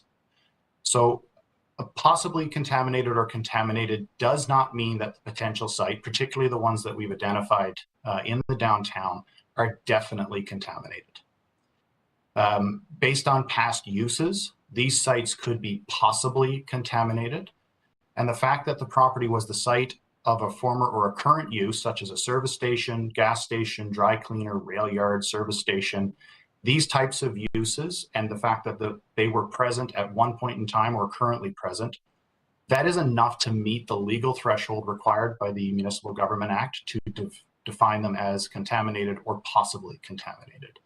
I should also note that if a site is believed to be possibly contaminated based on past use, the Act does not require us to verify the presence of contaminants itself. So it's, again, being possibly contaminated based on past use is enough of to meet the threshold required. There is no requirement to confirm the contaminants, and from our kind of high-level look, there is no evidence that any of the sites in the downtown are definitely contaminated. But however, if they were to redevelop, obviously environmental assessments would still be required. And if contaminants are found to be present, those would need to be remediated because, again, one of the requirements are these sites need to be suitable for redevelopment, which means they have to be environmentally sound to do so. So again, I want just the takeaway for this is that the sites do not need to be contaminated, just reasonably believed to be based on past use. So in terms of what an application process for a brownfield incentive would look like, applicants and projects must meet a number of eligibility criteria, which administration is recommending. Obviously, the site must be considered a brownfield site, as we've discussed. And in terms of minimum criteria that the city or administration felt was appropriate, it would be, of course, a minimum of 2 stories worth of development, a multi-unit residential where the minimum is 6 units constructed, or a mixed-use development where there's a commercial on the ground floor and a minimum of 3 units above. And in the case of a mixed-use development, residential use must comprise 50% or more of the total project area. And then, of course, they must obtain all development approvals. So while these minimums may sound quite low, if you look at the number or the sites that within the city, or sorry, within the downtown that actually would be eligible based on the definition, a large number of them are quite small. So 3 and 6 units are enough to be able to capture development that could reasonably fit on those types of sites. We would expect larger sites like Fort Station to obviously have more units developed. And of course, with smaller developments and a smaller number of units, this would actually lower the capital costs, which would factor into the value of the incentive, which we'll talk about shortly. So in terms of the continuing with the application process, applicants and the projects must adhere to specific conditions. Again, they must adhere to development regulations and requirements. And again, this is for the life of the tax certificate itself, not just for approvals. They must be not in arrears to the city on taxes, fees, or utilities or other costs. They must not be under a land use enforcement order, stop order, or in violation of a development permit, agreement, or a safety code regulation. And of course, the applicant and the project or property must not be undergoing foreclosure, bankruptcy, or in receivership. And obtaining approvals, particularly on the development agreement side or development permit side, is only part of the process. These projects must remain in compliance with development conditions for the duration of the tax exemption certificate, and if not, that certificate can be canceled. So tax certificate or successful applicants are issued a tax exemption certificate. And again, these certificates spell out the taxation years which it is eligible. In this case, administration is recommending all taxation years from now till 2032, which is a 10-year period. All certificates would expire on this or in that taxation year, regardless of when they were issued. So if a certificate was issued in 2030, it would only be valid for those 2 years. Council does have the ability to extend this date if they see fit. In terms of the total value of the tax-based incentives, we were in similar approach to the Heartland Incentive Program. We are looking at a % of eligible capital. In this case, we're recommending 5% of eligible capital costs, which presents the limitation of the tax incentive. So in this case, what we're recommending is that the tax incentives would be in place for a period not to exceed 10 years, or when the total taxes exempted is equivalent to 5% of the eligible capital costs, whichever one of those occurs first. They are only available on new construction, so existing development that existed on site prior to the project's commencement is not eligible for tax exemption. And again, as I noted, if the development or the project or the applicant fails to meet any of the conditions spelled out, then the tax certificates can be canceled, and the city has the ability to cancel them for a specific taxation year in which the project is in non-compliance, or we can outright cancel them entirely. We have that flexibility. If a tax certificate is canceled for a specific year, then those exemptions are lost and they are not tacked on to the end. They are simply lost to the applicant. So what does this look like in application? So we did some consultation with a number of builders and developers and real estate brokers, as well as some property assessment folks. And we developed a scenario to help model what the incentive would look like. In this case, we're looking at a large multi-unit apartment complex, 70 plus units. Estimated capital costs, and again, these are very high level estimates, came in at around 14 million. The assessed value is slightly less than that at 13.8. If we look at 100% exemption, given the assessment and current mill rate, the 5% of eligible capital costs would be approximately $700,000. At current mill rate and annual tax levies, the exemption would be exhausted within a 9-year period, which would be the 2031 taxation year.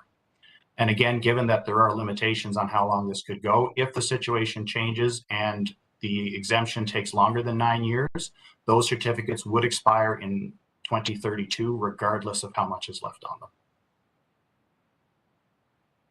So in terms of next steps, provided the council is supportive of this approach, tonight will be first reading of the bylaw.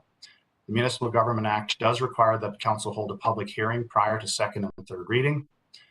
And as noted, as the intent of council, or to achieve the intent of council that was brought forward back in August of last year, we are recommending 2 incentive programs. So in May, when we do second and third reading for this tax incentive bylaw, administration will also bring forward a development grant policy and procedure for review and approval.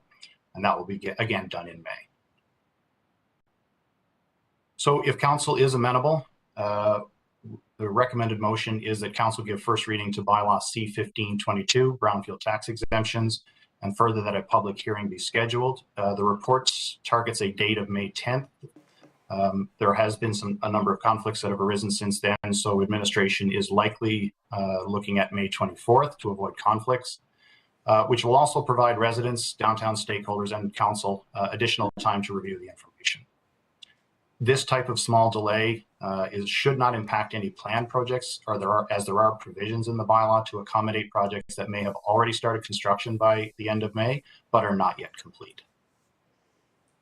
And with that, I will happily try to answer any questions that the council may have.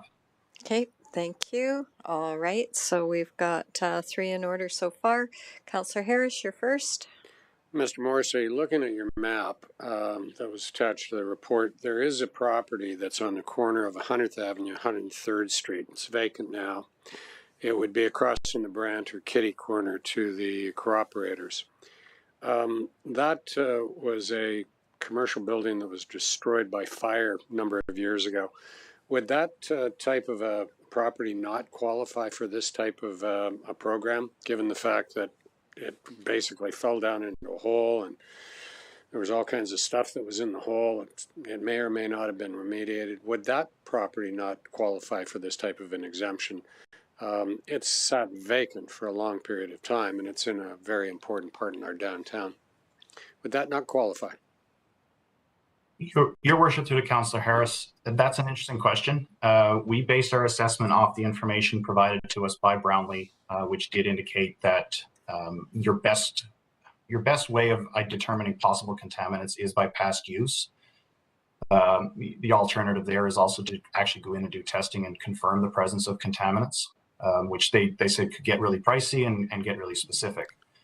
They did caution us against just adding sites on the belief that they're contaminated. They felt that to avoid any particular legal challenge, we are better off basing it on a logical decision such as past use. But that is certainly something, if council believes that site to be contaminated, we can go back and check with Brownlee to see if that is sufficient reason to have it added. And if so, I just see no reason why it could not be added to the map. Yeah, I'm not suggesting that the site is contaminated or otherwise, but it was destroyed in a fire, as a number of properties in the downtown core have been destroyed over the last 60 or 80 years.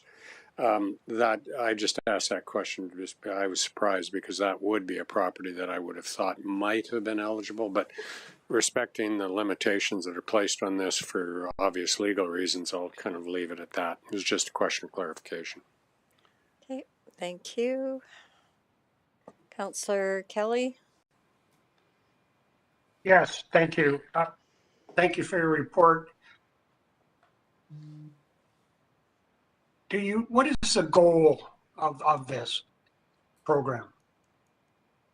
Your Worship, through to Councillor Kelly, as outlined in the action plan, the intent of programs like this are to increase the number of residents living in the downtown and thus increasing the domestic market for businesses within the downtown core. And I agree. What will mark success in your, what would success look like, Mark? Your Worship, to the Councillor Kelly, metrics are difficult because it's hard to look at anything comparable, but if we're successful in incenting any number of projects that includes a large condo building or a large apartment building, I would define that as success. If we're able to move the needle on a number of other smaller projects, such as 5, 6, 7 units, mixed use or multi-unit, I would consider that successful because that's additional consumers, it's additional folks downtown, it increases the density. And again, sorry, go ahead. I'm sorry for interrupting you. Were you finished? I was just going to add that in increasing density, in addition to the other objectives within the action plan, should have an impact. We're hopeful. And I would agree. Now, when you provided your report to the Committee of the Whole in December, you gave a table indicating what other communities our size and in fact larger in Alberta were doing. And you summarized on the table the uptake rates. And without exception, programs like this had a very low uptake, or low is what you called it, uptake rate. Do you honestly believe that this is going to tip the needle, Mark? Because I have concerns, obviously. Your Worship, to the Councillor Kelly, I agree. This is moving forward with an incentive is a risky venture for a municipality, particularly when the outcome is not known, or what the potential outcome could be is not known.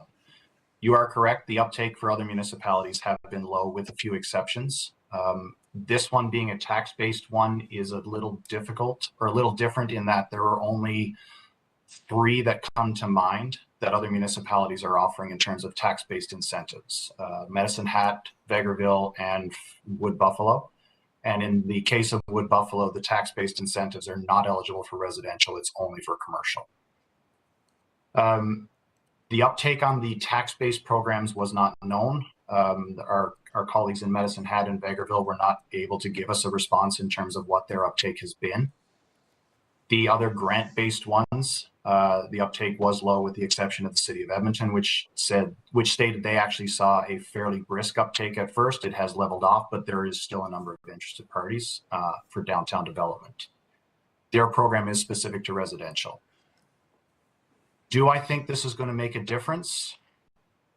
I sure hope so. I think these incentives combined with the implementation of the action plan and encouraging folks to come downtown, encouraging more people to be down there, to stay longer, to see businesses thrive, I think we could slowly see the needle turn and downtown become a thriving neighborhood once again.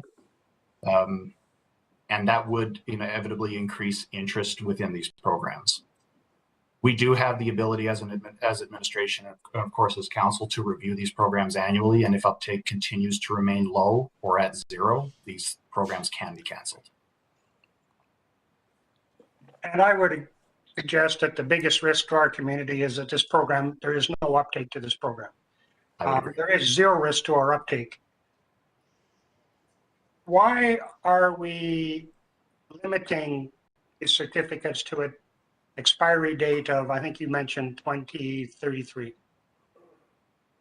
So, Your Worship, through to Councillor Kelly, the Act requires the bylaw to identify the taxation years that would be exempt by the certificate. It does not give us the flexibility to add them or to to basically say it's 10 years from application date. We actually have to specify those taxation years. It's a very strict program. It's unfortunately, when we tried to apply what we did with the Heartland Incentive Program with Bills 7 and 29, but those are only specific to non-res. To actually target res, we are under a lot more conditions. So we picked 10 years because that is the same length of time that the Heartland Incentive Program is. It's a fairly typical length of time for these types of incentives.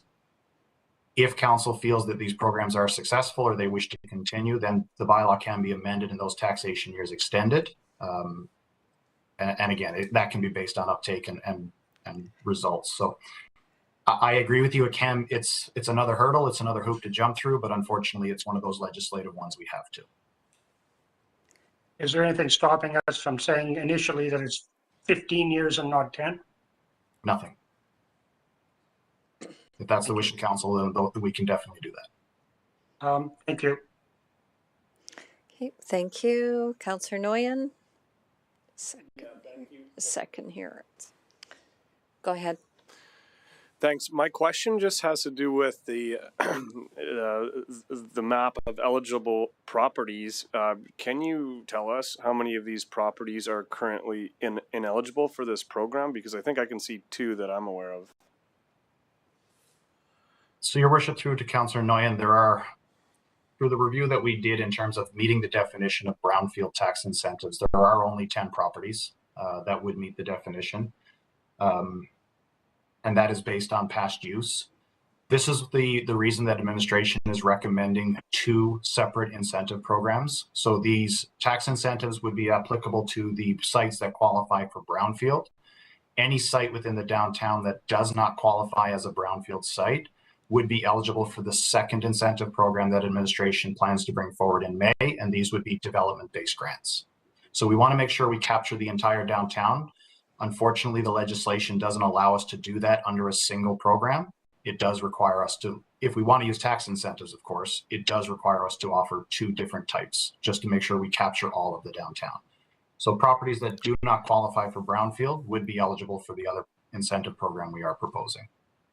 And that's if they meet the guidelines of what the criteria to enter into this program.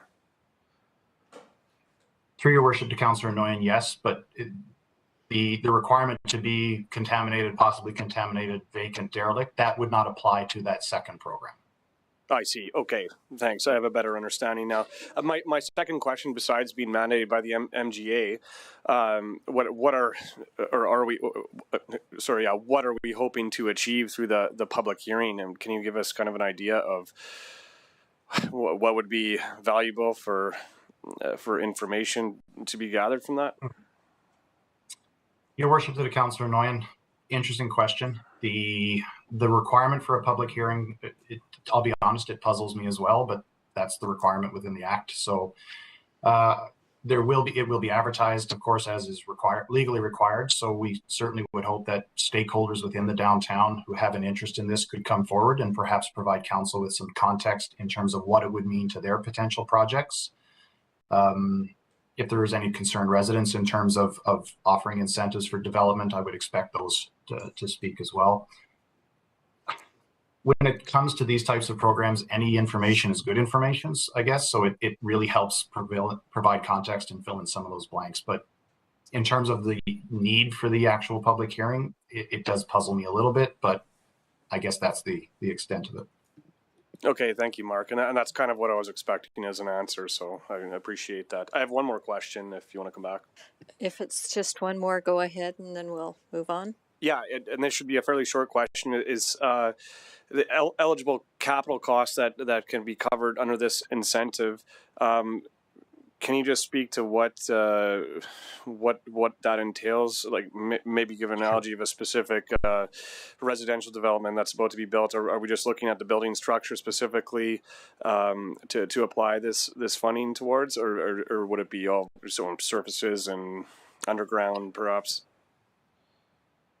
Your worship to Councillor Noyan, there are some costs which Brownlee did indicate we should not include in terms of those eligible capital. Obviously, the big expenses such as materials, labor, engineering and architectural fees, all of those are quite eligible. Those tend to be the lion's share of capital costs.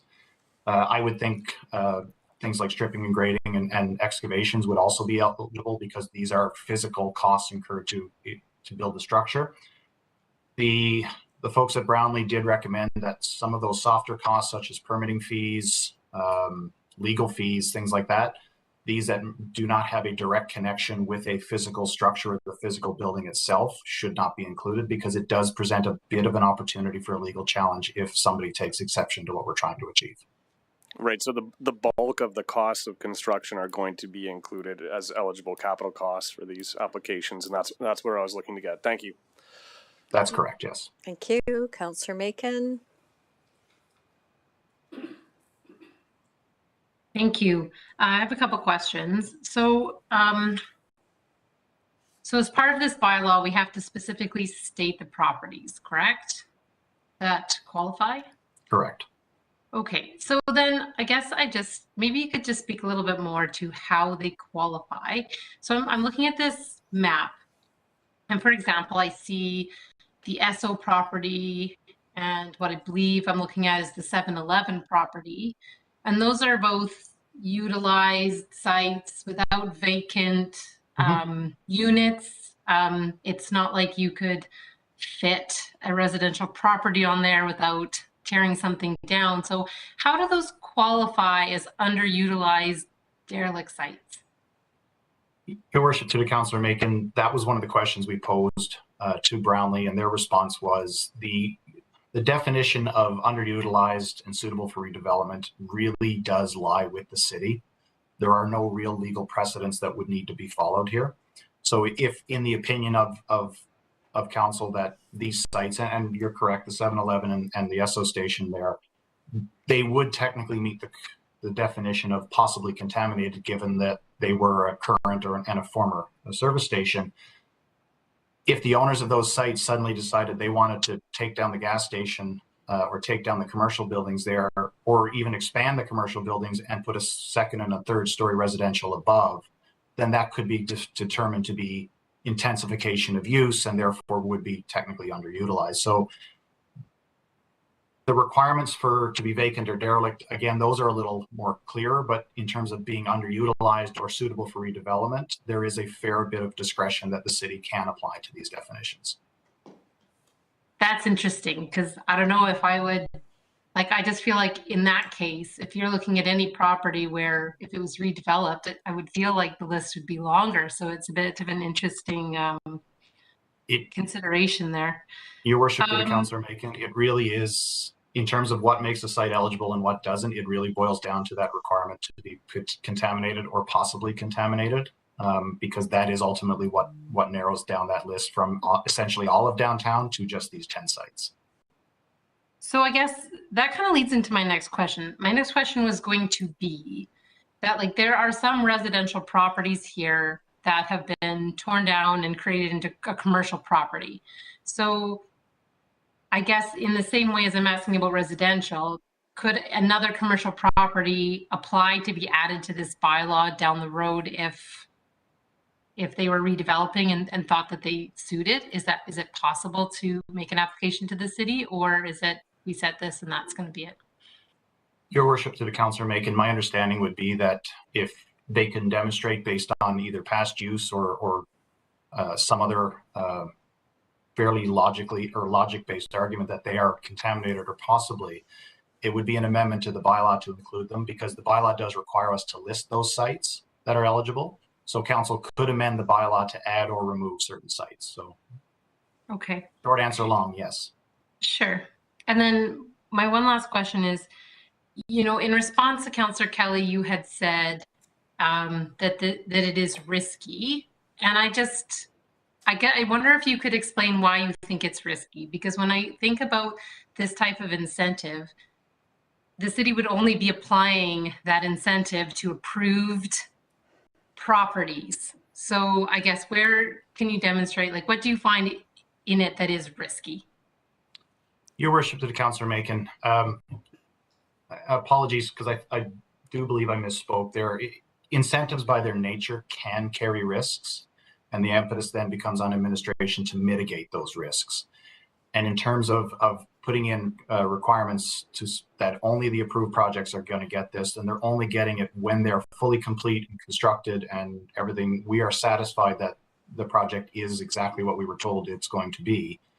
Those are ways we can mitigate those risks. So if this had any risk that we felt or administration felt was too much, we just wouldn't bring it forward.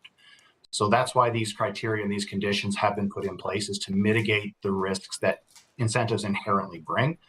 And we feel that we've gotten to a point where this program, the risk to the municipality is quite acceptable. Now, I won't say quite acceptable, but is low and low enough that we feel confident moving forward with it.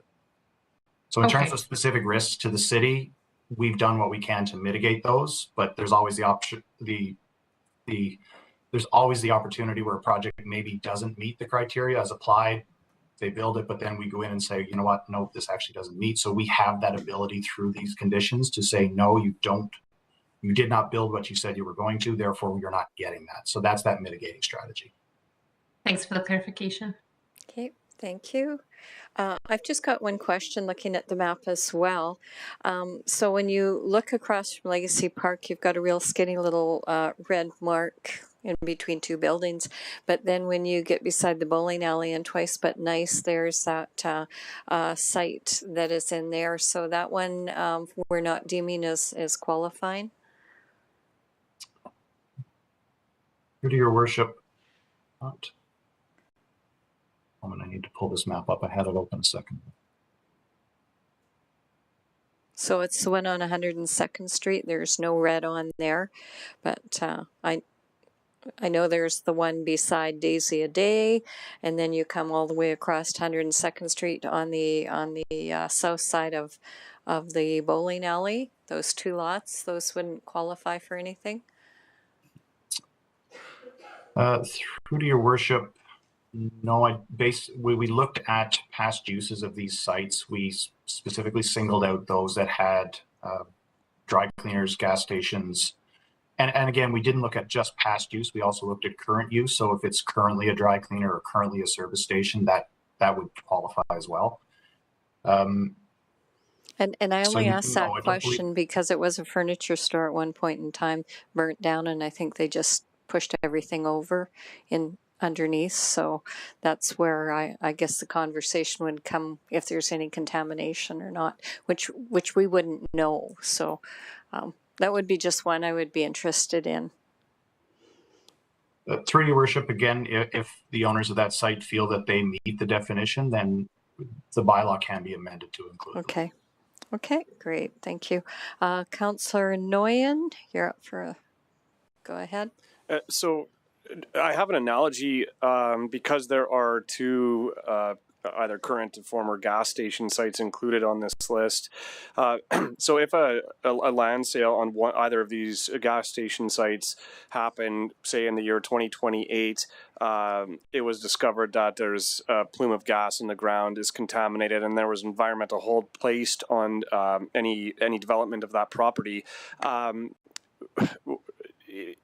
Because this program ends in 2032, and then that would restrict any building to take place until after the time frame for the tax incentive program.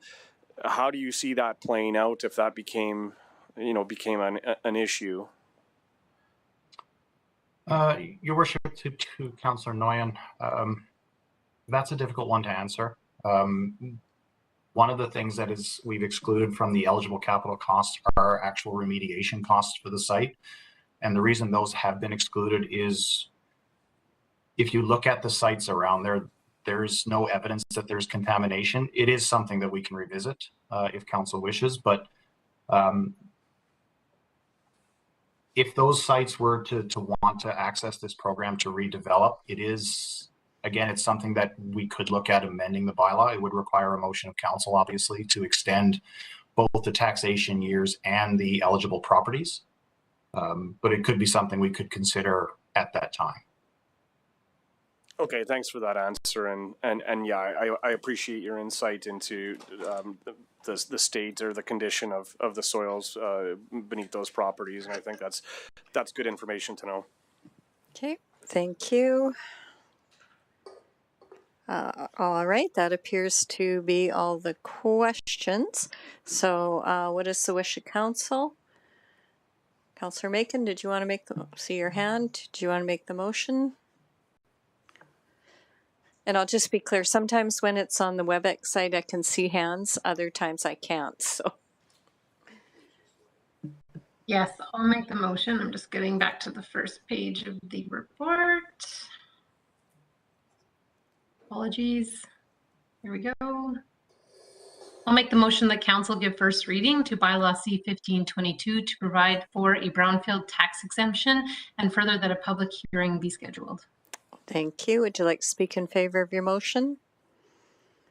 I can. I think that this is a really valuable tool for Saskatchewan in our journey to revitalize downtown. And I think that there's possibly already some people looking forward to this being implemented. So I hope that it will go through. Okay, thank you very much. The motion has been accepted, spoken in favor of. It's open for discussion and debate. Councillor Kelly, you're next. Yes, thank you. I'll support the motion, but Mercatcher, I would like to ask one question of administration, and then I'm going to propose 2 amendments to the bylaw, if that suits you. Go ahead.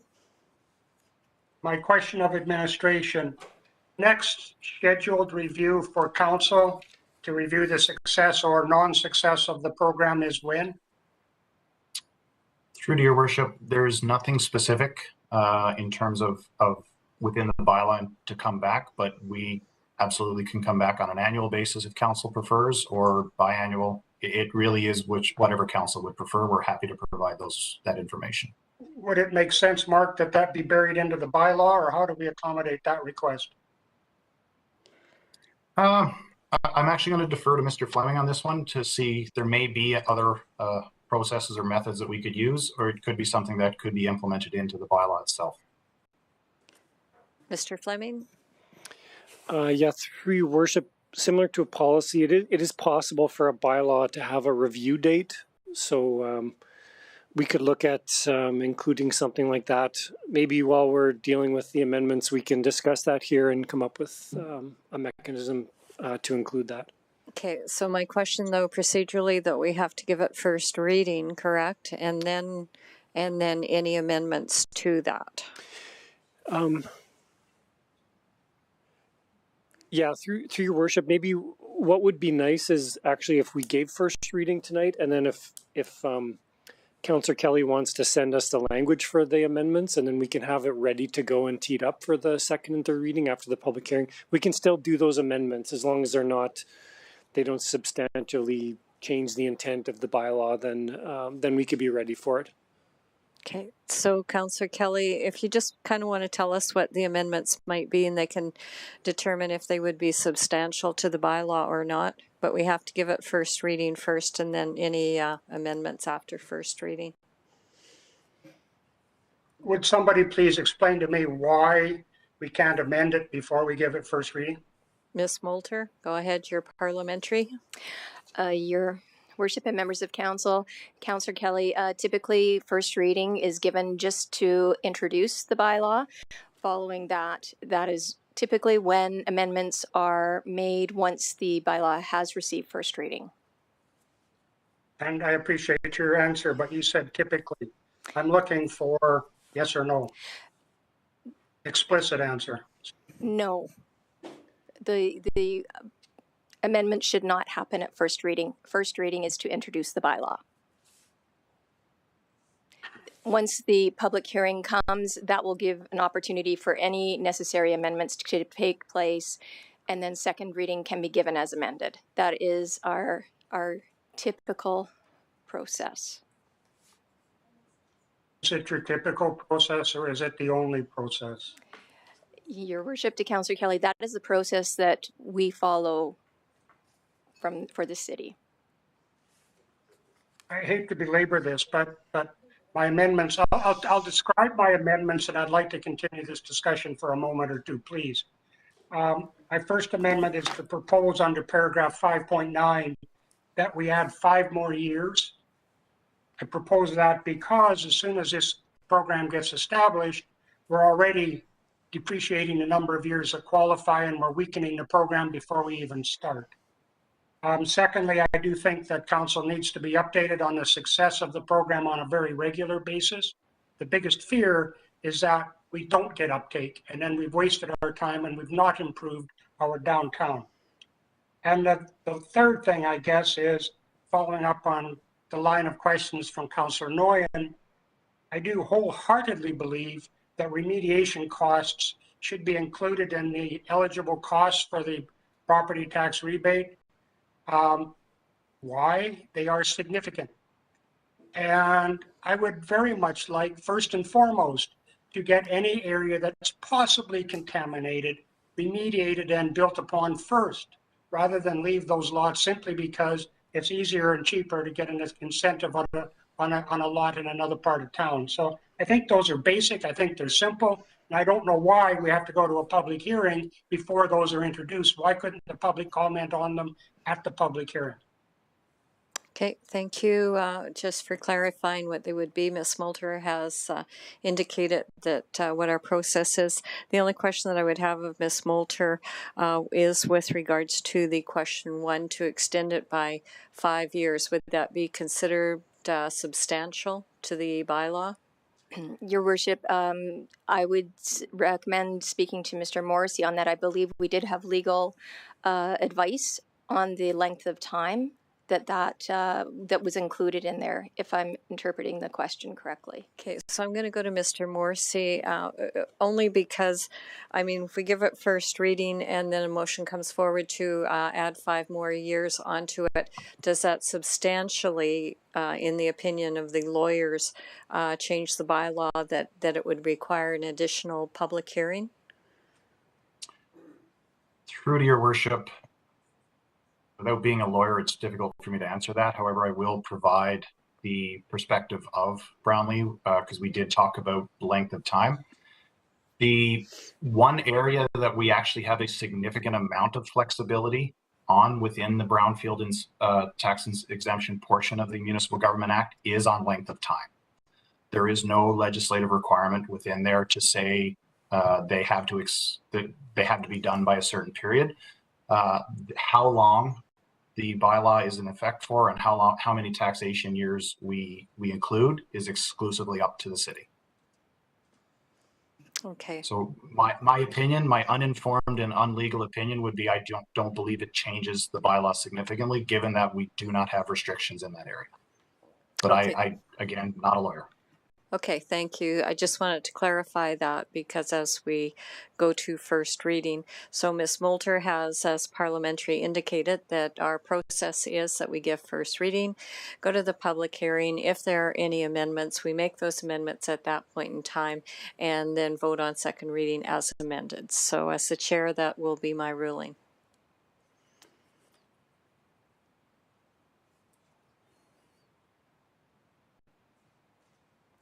Okay. Councillor Kelly, anything further? No, thank you. Okay, thank you. Okay, so this is for first reading. I will support this for first reading. I think it's an excellent way to try and incent and get developers down into our downtown core. As we have indicated, we struggle with getting people downtown, and I know people have said in the past there's an advantage to be out on the highways, so I think if there's an advantage that we can give to people to get them downtown and intensify our number of people who are living here and getting more businesses here, I think this is a really good first step. So I will support first reading of this. Not seeing anybody else on discussion and debate. Councillor Macon on close. Nothing further, thank you. Okay, thank you. The motion is now closed for first reading for bylaw C15. Please cast your vote.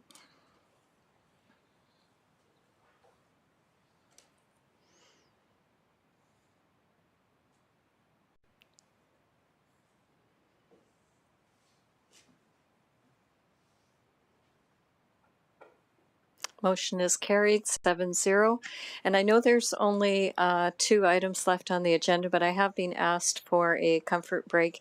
The last 7-minute one really wasn't long enough, so I'm going to suggest 10 minutes or 15 minutes. What's the preference? 10 minutes, all right. So we're at 4:30, so we'll recess until 4:40. Okay, we are in recess.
Okay, Councillor Macon and Councillor Kelly, if you'd like to join us on the screen again, we will resume the meeting.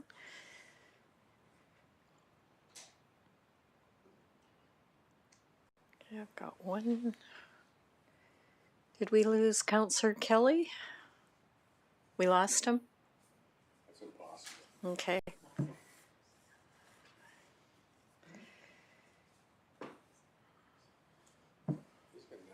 Yeah, he's totally not on there. So if he oh, there he is. Okay, Councillor Kelly's back on. All right, so we will resume the meeting, and the next item is 7.2 bylaw C16-22, amending land use bylaw C23-20 for Windsor Point, stage 6B, first reading. Sorry. Of Mr. Samra and Greg. Sorry. Yes, well, it says Cherie on here, but you don't look like Cherie, so no. Welcome. Your Worship, members of council, thank you. I'd like to introduce Taryn Samra. He will be taking you through this redistricting application. Taryn's actually been with the city for about 5 years, but he's recently transitioned over to become a planner, and so you will be seeing a little bit more of him from now on. Welcome. Thank you.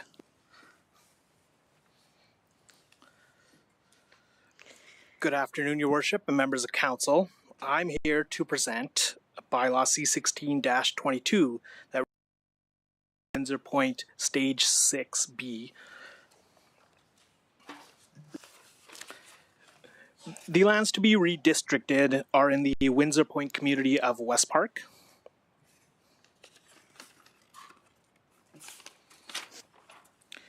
This redistricting application was submitted by WSP on behalf of Landrex. Bylaw C16-22 redistricts lands as RC, comprehensively planned residential district, and public utility.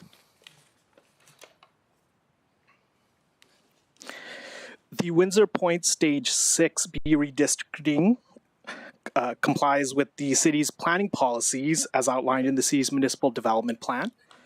The Municipal Development Plan designates this area as developing neighborhood. The MDP articulates objectives for developing neighborhoods and sets direction for area structure plans. The West Park Area Structure Plan designates this area as low-density residential, as shown in yellow. Low-density residential development typically includes single detached housing, semi-detached housing, and multi-attached housing. This higher-level plan identifies general areas for residential, commercial, parks, and collector roads. The Windsor Point Outline Plan designates this area as low-density residential, as shown in the light yellow. The Outline Plan details such as block configuration, local road, lane, and walkway locations, and also more articulated areas for parks, utilities, and institutional uses. The lands owned as RC, comprehensively planned residential district, are shown in yellow. They are located in the eastern part of the Windsor Point community. The lands shown in pink will be redistricted as public utility. This lot will accommodate underground service lines and serve as a trail connection. The trail connection will be used to connect West Park Drive to the Dalball Diamonds. Should council give first reading to the bylaw, a public hearing will be advertised as per the Municipal Government Act. Landowners within 100 meters of the property will be mailed a notice. A copy of the proposed bylaw will be on the city's website. Also, the advertisement will be placed in the Fort Saskatchewan Record. The target date for the public hearing would be May 10th, 2022. And at this time, I would like to answer any questions you may have. Okay, thank you very much for the presentation. I'll open it up for questions. Councillor Harris, you're first. Just a second. Go ahead. Just a general question. Landrex has come forward with a number of rezoning applications, and it seems to be piecemeal sort of stuff. Do they anticipate any more of these smaller ones, or is this bringing them up to where they need to be for construction in 2022? Through your worship to Councillor Harris, I believe that is correct. They're just trying to catch up, basically fill everything out. Any future development at this time, we don't have a timeline for that, and we don't believe Landrex does either. Okay, so this represents all of the lots that they anticipate developing in 2022, and then anything in subsequent periods will come forward through the appropriate process? Through your worship, Councillor Harris, yes, that's correct. Thanks. Okay, thank you. Not seeing. Did I see a hand there? Councillor Kelly, go ahead. Yes. These lots will be front facing onto West Park Drive with no parking signs in front of them? Through your worship, Councillor Kelly, these lots will be facing onto into West Windsor Point. I believe the road is called, I can't remember what the road is called, but it won't be facing West Park Drive. They won't be fronting West Park Drive. You weren't clear. They will or will not be fronting West Park Drive? Will not be fronting West Park Drive. And it sticks in my mind that some of the other earlier proposals along West Park Drive indicated that there would be no parking on this side of West Park Drive. Is that correct? And does that apply to this particular property that the rezoning is being requested for? Mr. Thomas? Yes, through you, Your Worship, to Councillor Kelly. So with a previous application, recently there was a direct control that was facing onto West Park Drive. In this particular case, it's not related. So these lots would face onto I think it's called Wynn Road, so they will be backing onto West Park Drive. So the conversation related to what's happening on West Park Drive was with another application, and I believe, yes, there was to be no parking signs on that side of the road. And just to be very clear, the no parking will extend past this area that they were proposing right now for rezoning? Or include this area? Through you, Your Worship, again, it would be that would be part of a separate application, but yes, I do believe you're correct. Thank you. Okay, thank you. Not seeing any additional questions. Absolutely. The recommendation is that council give first reading to bylaw C16-22 and further that a public hearing be scheduled. Okay, thank you. Councillor Blizzard, would you like to make that motion? Sure. I'll make a motion that council give first reading to bylaw C16-22 to C23-20 by redistricting part of Southwest Quarter 24-54-23 W4M, and I'm just going to say as presented. Thank you. Would you like to speak in favor of your motion? Yeah, this is first reading, so for sure we should have a public hearing. All right. Thank you very much. I'll open it up for discussion and debate. Okay. Not seeing any. All right. Anything on close? Thank you. Close the motion for first reading. Please cast your vote.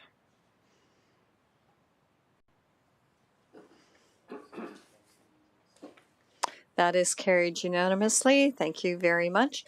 Next item that we have is notice of motions. So I'll go to Councillor Nguyen first on your notice of motion. Can you push your button? Thank you. Go ahead.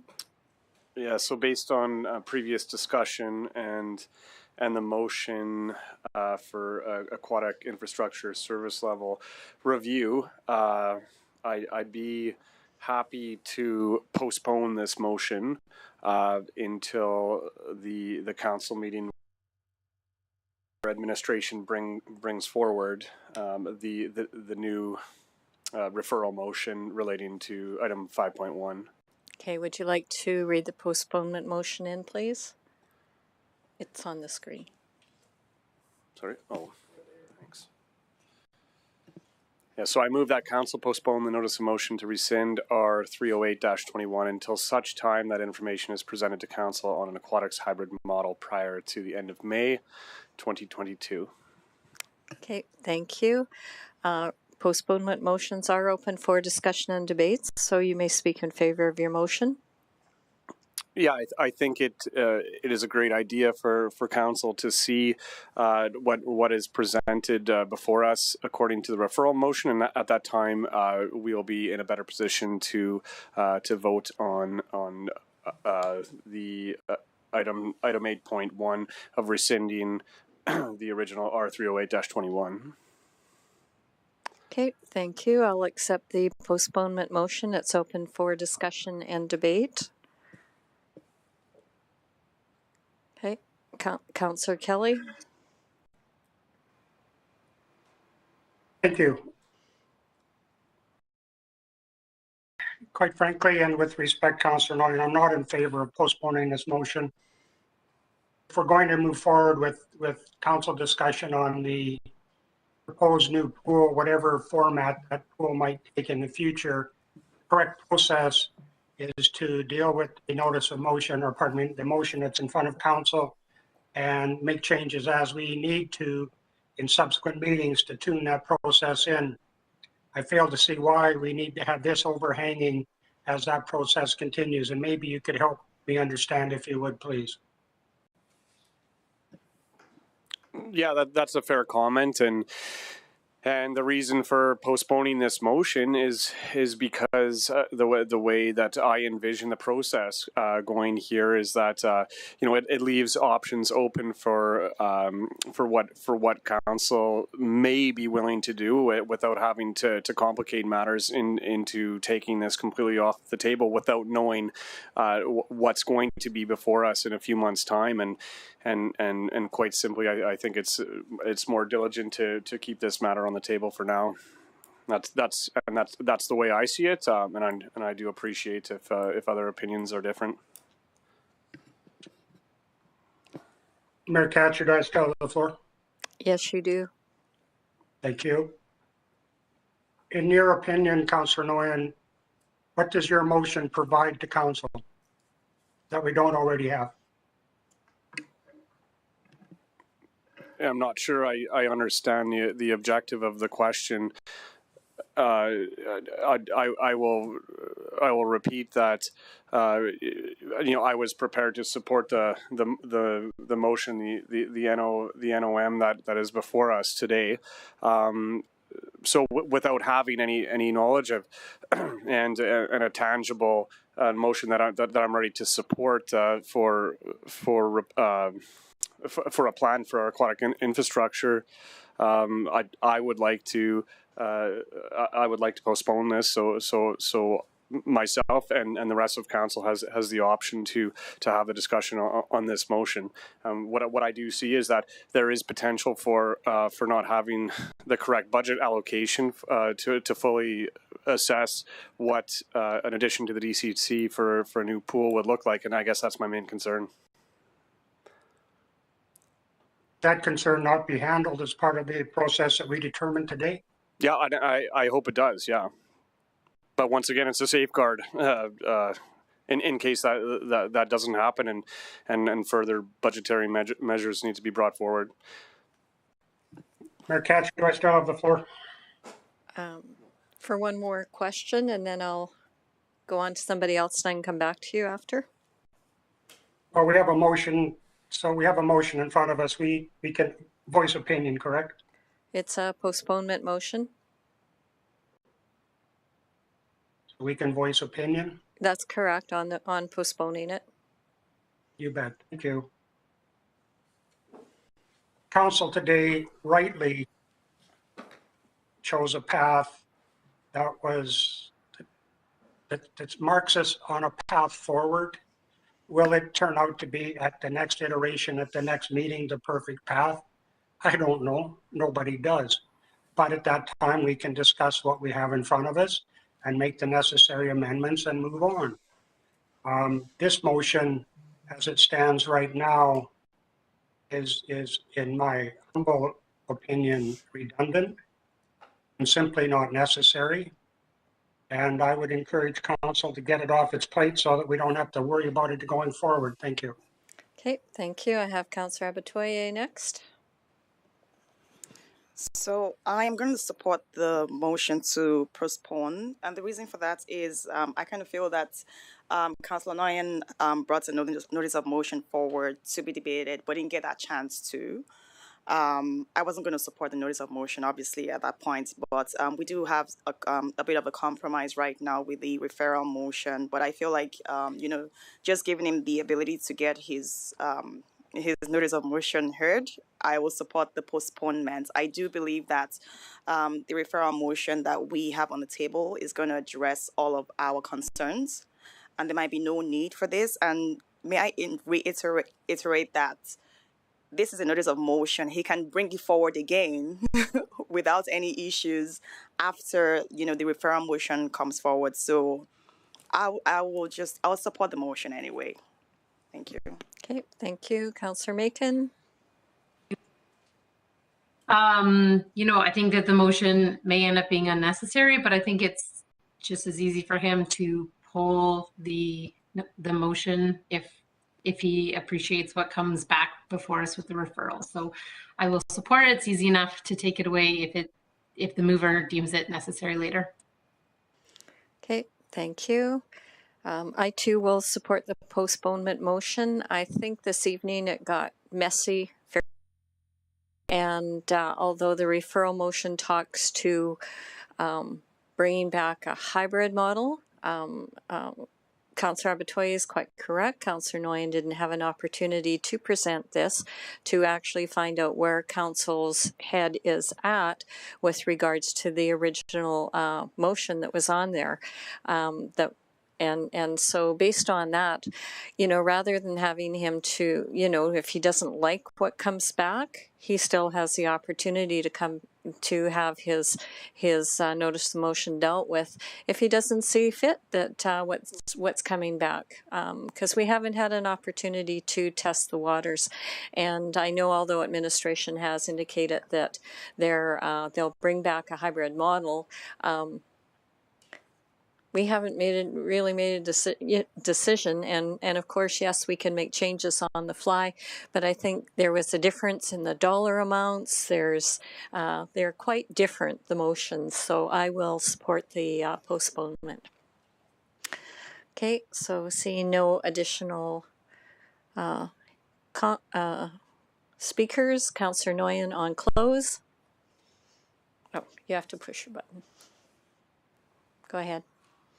Yeah, no, thank you, Council, for your comments and the input. And I do appreciate, as was mentioned, that I do have a chance in case it's needed, and it may very well be unnecessary, but to speak to this motion at a later date, and it is a very real possibility that I withdraw that motion. So yeah, nothing further. Let's vote on it. Okay, on the postponement motion, it's now closed. Please cast your vote.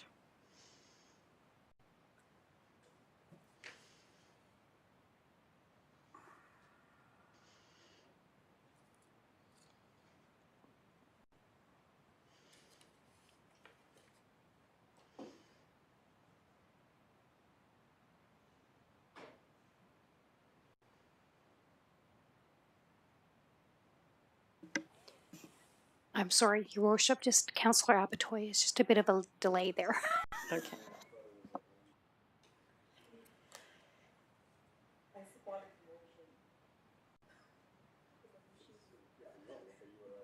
Okay, the motion is carried 6-1. Thank you very much. I understand there may be other notice of motions this evening. Councillor Macon.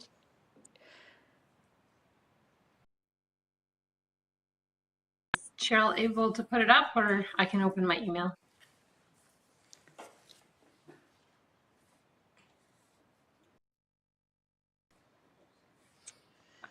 just look here. Can you see it on the screen? Oh, there it is. Thank you. There's a little bit of a delay for me. Okay, I'll make, no, I have the wrong one.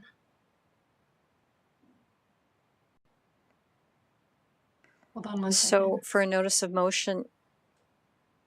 Oh, I just have rescind 308 at the top of it. I think this is the right one. Okay, the council. Okay, it's still not quite correct because this would be a notice of motion, Ms. Exley. Notice of motion. Yeah, that's okay. I think I do have the proper wording here, so I'll just find it. Apologies. Okay. At the April 26th, oh, sorry. It got changed. I'm looking at the wrong one. Just looking for the amendment. Okay, hopefully this will come up, make sense. At the April 26, 2022 council meeting, I will introduce the following motion that council amends the schedule of regular council meetings adopted at the October 26, 2021 organization. Council meetings commence at 4 p.m. and should council be required to meet in camera, that they may do so at 3 p.m. Okay, thank you. So I do have a question of council this evening because this is going to be introduced on April 26th, which that meeting would be at 5 o'clock. Under our procedural bylaw, section 3.4, if council wanted to waive the provisions, we could deal with this motion this evening. So I would ask council if they would like to deal with that, and it does require two-thirds, which is 5 individuals, to support it. Council Noyan. So I move that we waive provisions for this motion to be able to vote as read. Oh, sorry, there's a motion then that was. So I move that council waive the notification period for the notice of motion as per section 3.4 of procedures bylaw C 1118 and vote on the motion to schedule the times for council meetings today at the April 12th, 2022 council meeting. Okay, thank you very much. Is that open for debate? Your worship, that is, just to clarify, that is waiving the notification period, and that is not debatable or amendable. Okay, thank you. So there is no debate on this, so that is the motion that's before you. So if you'd like to deal with that right away, then the motion is closed. Please cast your vote.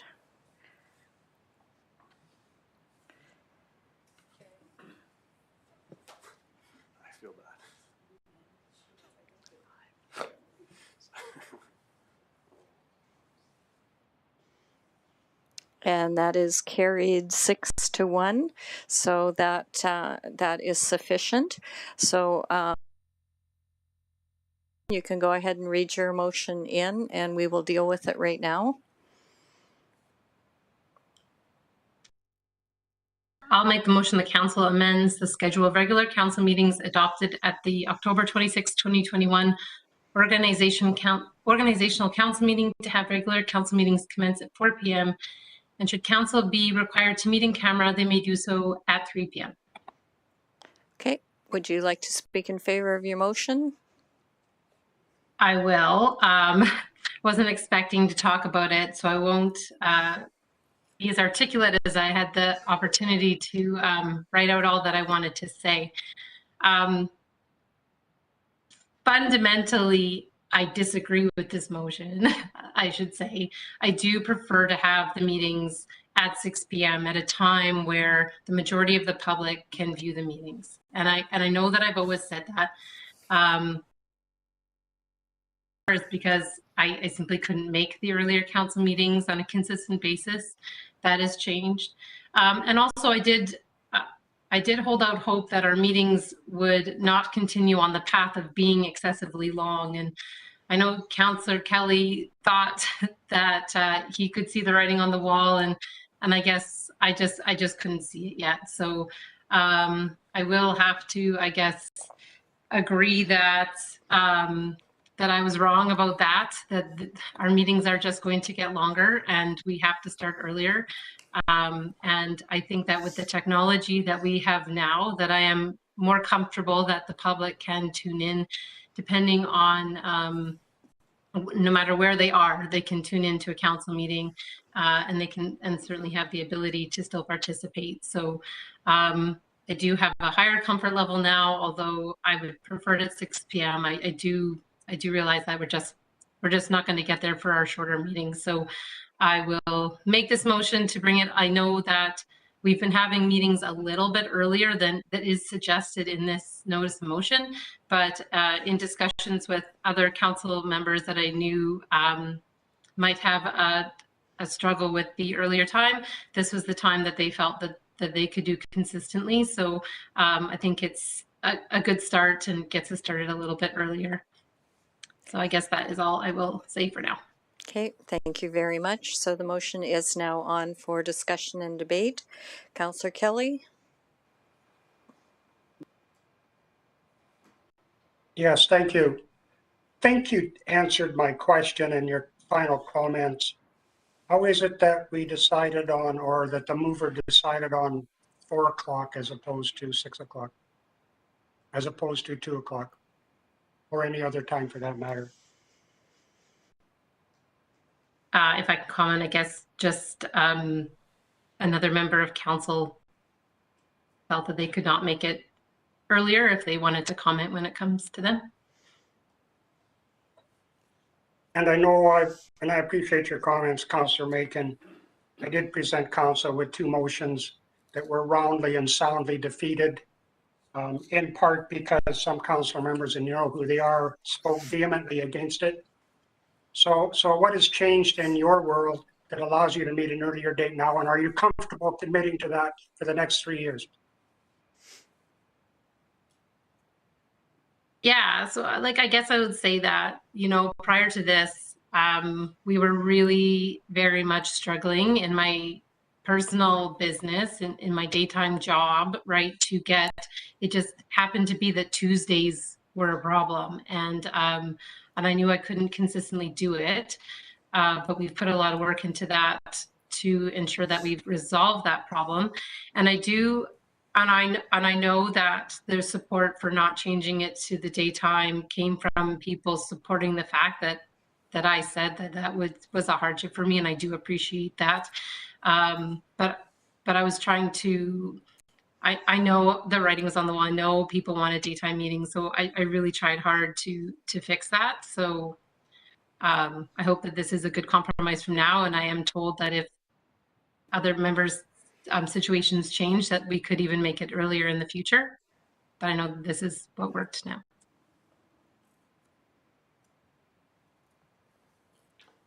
Thank you. Okay, I would. Oh, sorry. Am I still on the floor? Yeah. Thank you. Personally, I would like to see the meeting start earlier. 4 o'clock is better than 6. There can be no question.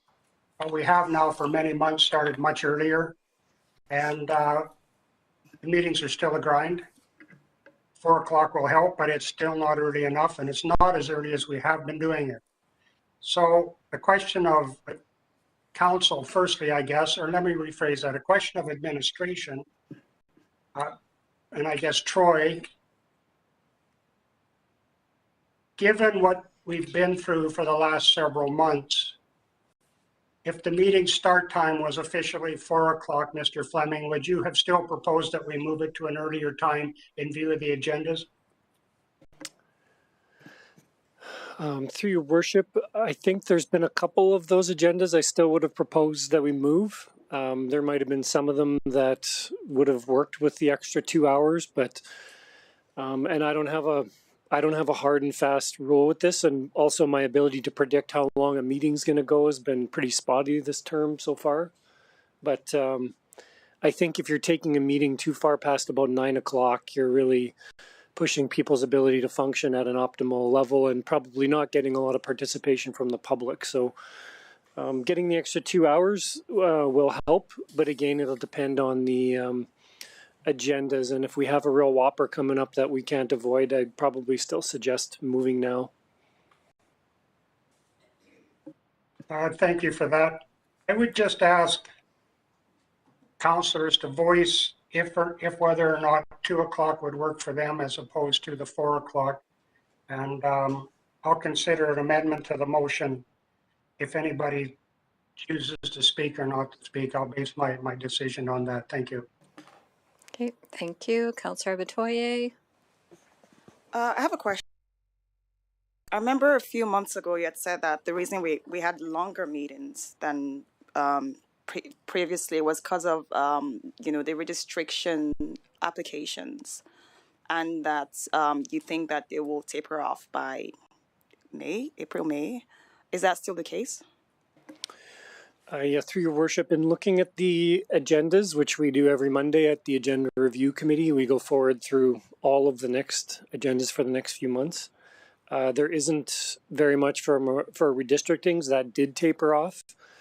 I think we flagged 2 meetings yesterday that were looking a little on the long side, and I'm trying to think if one was May 10th and then there might have been a Cal meeting. So they can still be long even without redistrictings, but those did taper off, and the agendas are a little bit less daunting than they have been the last few months. Yeah. Like today's meeting, for example, started at 1 o'clock, and I really thought it wasn't really necessary because the agenda was pretty light. I obviously was one of the people that was against having an earlier meeting, and one of the reasons why I feel like we've been changing the meeting times a number of times. Sometimes we start at 1, sometimes we start at 2, sometimes we start at the regular 5 or 6 o'clock. And I think really for consistency, it just makes sense to have a specific time we start all our meetings, and it helps everyone plan.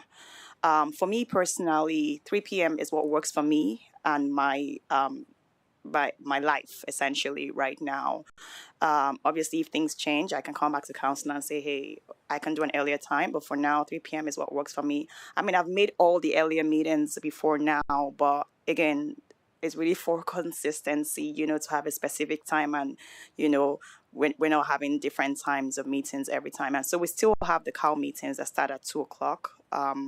But the regular council meetings, if we start at 4 o'clock, and back to what Troy had said about the agendas being lighter, then I don't expect us to be, at council meetings for longer than necessary. I mean, today we started at 1 o'clock and we're here at 5 o'clock. Oh, sorry, 2 o'clock. The public meeting started at 2 o'clock and we're here at 5 o'clock. So if we started if we had a 4 p.m. start time, then we'll be finishing somewhere around 7, 8. I think that makes sense. So 3 p.m. is a time I think that accommodates all of council. And, we talk a lot about diversity and inclusion, so I think it is a way to lead by example. That's what I would say. And that's just what I would say. So obviously support the motion. Thank you. Okay, thank you. Councillor Harris? I'll support the motion. I would rather see the actual portion, the public portion of the meeting start at 3 o'clock. And that if we needed an in-camera meeting, we could do so at the end of the agenda. So that's what I would like to see by way of a change, if there was a change. But I respect the fact that some members of council obviously have to work around different schedules than what I have to work around.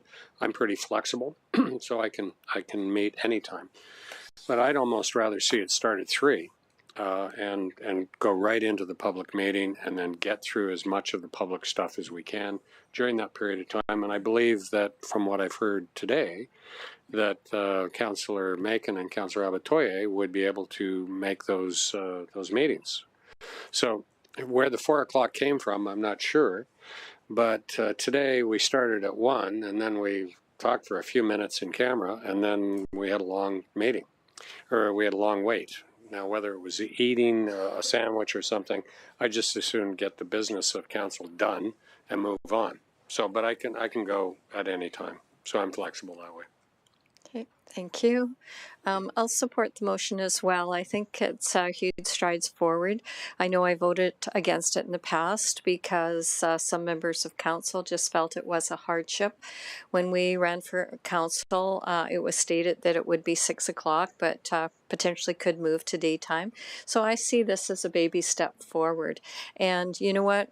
When you talk about diversity and inclusion, the one thing that we did pass a motion for in our previous, I can't remember, was it last one, that we wanted to support working moms as well. And when we hear that this time works better and it's a good step forward, I think it's a win for all of us. I mean, we can all work to be a little more concise on our comments and things like that, and just be respectful of timing. But you know what? To me, to say this is giving predictability, that the times will start at 3 o'clock with the regular council at 4 o'clock.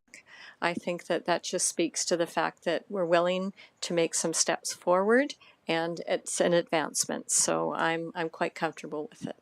Councillor Noyan? Yeah, I would disagree with our city manager. I think you guys have done a great job as administration to accurately gauge and predict the length of the meetings. So I do appreciate that. I guess I just want to say that no matter what time we choose, I don't see that there is ever going to be a very specific formula for that meeting time, based on what could arise in public hearings and also subsequent discussion with every agenda item. So I just like to be flexible in my own regard. There's three components. There's the public council and then administration as well. If you are arguing that the public may not be able to live view the first 2 hours ish of a meeting, there's dinner time after that, and then if it goes too late, the public might not be willing to watch that live meeting. So there's different ways to look at every pro and con of meeting times. However, I do think that this is a good step. I'd be willing to support the motion, and that it is more inclusive, and I'm glad that it was brought forward for consistency's sake for the time being. Okay, thank you. Councillor Blizzard? So the motion reads, our regular council meetings commence at 4. What about committee of the whole? Are we going to, for consistency, start them at 4 also? Yes, through your worship, the intent was to leave the committee of the whole meetings at their current At 2 6 o'clock p.m. schedule. They're at 2 they're o'clock. Always at 2. They've always been, from the start of the term, at 2 o'clock. Okay. Okay. Councillor Harris? So you're saying the committee of the whole would start at 2. And on this one, the regular council meetings would start at 4. So we got 2 hours in there? No, for that at all. Through your worship, we're not talking about in camera. We're talking about the committee of the whole meeting.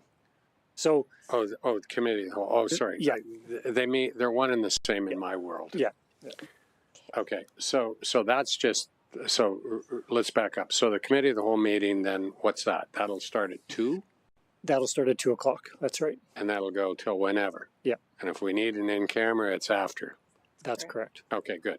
And so then with the regular meetings, we will start at 3 o'clock for in camera and 4 o'clock for open session. Yeah, I just as soon see the regular meeting starting at 3. I heard everybody was okay with 3, and we can do in camera at the end, in my opinion. Okay, I'm going to go to Councillor Macon to close. I don't have anything further. Thank you. Okay, thank you. So the motion is now. Please cast your vote.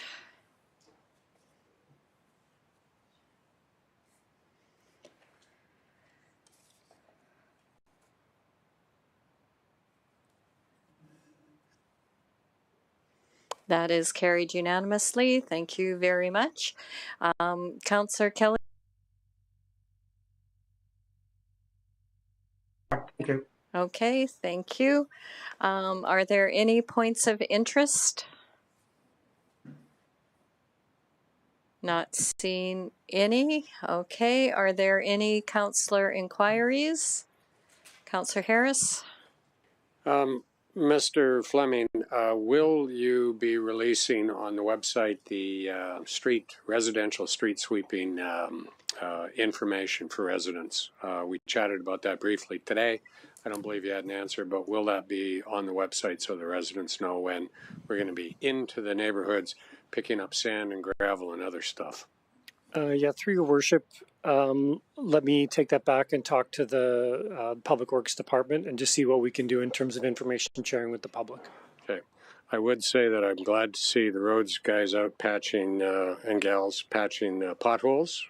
I've hit quite a few recently. Our roads are in terrible shape, but I'm glad to see they're out mending the holes. So that's good. Compliment to staff. Okay, thank you. Not seeing any additional inquiries.